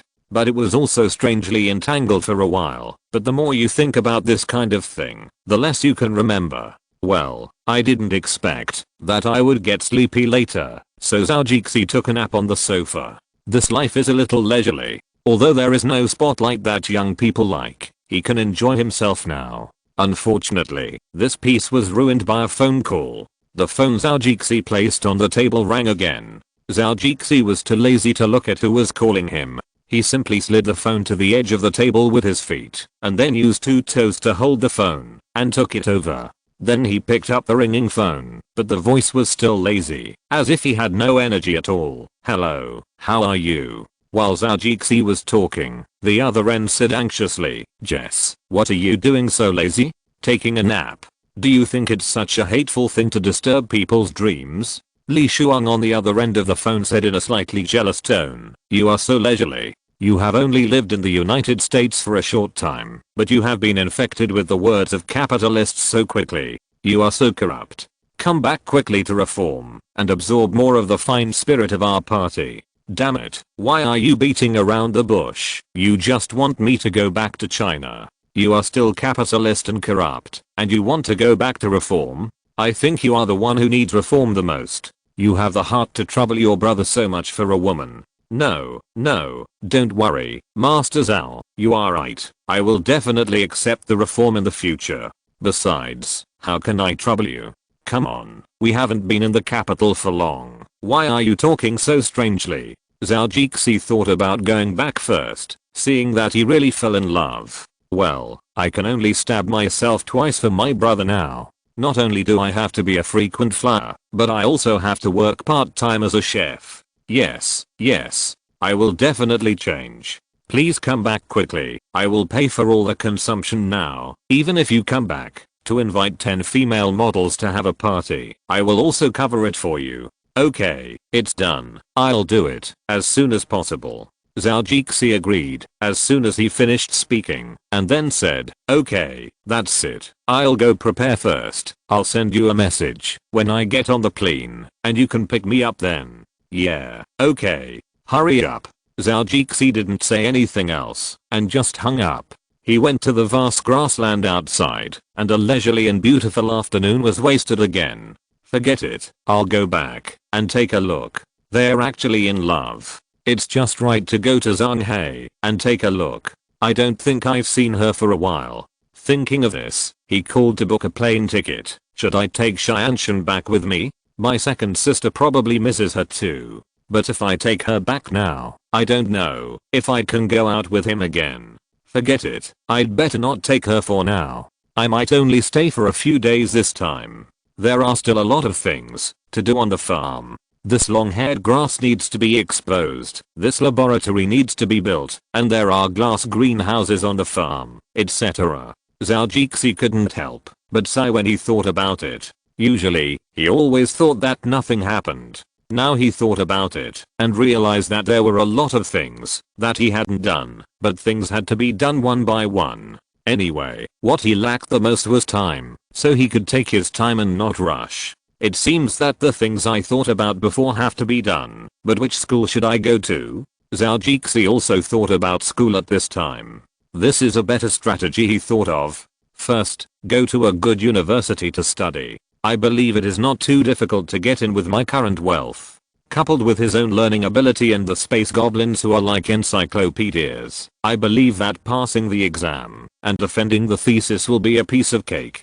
Then find a doctoral supervisor and co-host a project with him, so that he will have the opportunity to become a graduate student under special terms. No need to spend time going to college. It will be easy to take the masters and doctoral exams in the future. These are the things that Zhou suddenly thought of when he came back after meeting Zhou's parents. For this reason, he specially searched on Google and finally consulted Zhou's father. Although Zhou's father thought Zhou's question was a bit strange, he patiently explained it to him because he was his daughter's boss. Zhou believed that after he had these reputations, in the future, even if he took out some strange plants and some mutant things, I believe the public will take it for granted. In that way, not only can he keep his secrets, but he can also rationalize everything in the farm. In addition, he also has to set up a biological laboratory to see if these strange mutant plants have any other development value.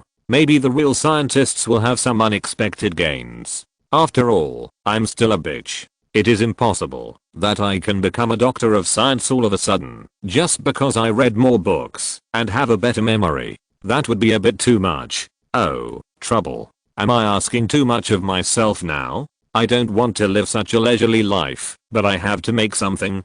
Zhou thought helplessly, but if I just eat and wait for death, wouldn't it be a bit too sorry for my rebirth this time? And if my parents knew that their son became a graduate student and a doctor, wouldn't they be so happy? You know, in Zhou's previous life, Zhou's parents didn't say much about him giving up studying. But in his heart, he still hoped that his son could go to college. If he could study in a famous American university now, I believe they would be very happy. If he became more famous, I believe they would be proud of him. Instead of thinking that he was a lucky child, he spent his life luxuriously relying on this money. Chapter 270. The hero saves the beauty. In the police office in the airport, Zhou is now working with Li Haiori. Li Haiori holds a cute band-aid in her hand and puts it on a wound on Zhou's forehead. The assistant next to her looked at her helplessly, but also looked at Zhou nervously. What happened just now was really a bit shocking. If it weren't for the man in front of her, Li Haiori would have almost been disfigured. And for a female star, what does disfigurement mean is obvious. Although plastic surgery in Korea is not bad, the lost time, schedule, and money cannot be compensated. Korean, sister, do I have to put this on? Zhou spoke in Korean, looking at Li Haiori's cute band-aid a little helplessly. It's really a little too cute. Yes, you have to. Otherwise, there will be scars after the wound heals. It will be a pity to have scars on your pretty face. Don't worry, sister won't hurt you. You will definitely be your flower boy. Come, sister will help you put it on. Li Haiori said to Zhou seriously. She was a bit strong in character, and she couldn't help but use this tone to say to Zhou. The assistant next to her was so nervous at this time. Oh my god, my lady, who is this person in front of you? Are you familiar with him or something? Don't you know that this person is very rich? You dare to speak to him with a little strong words. The other two assistants were also nervous, almost ready to go over and be a scapegoat to help apologize together. In fact, it's not their fault for having such thoughts. In Korean society, the class is actually very clear. So as an artist, Li Haiori, although she didn't know who this person was, dared to speak to the person in front of her like this, which was really a very rude thing.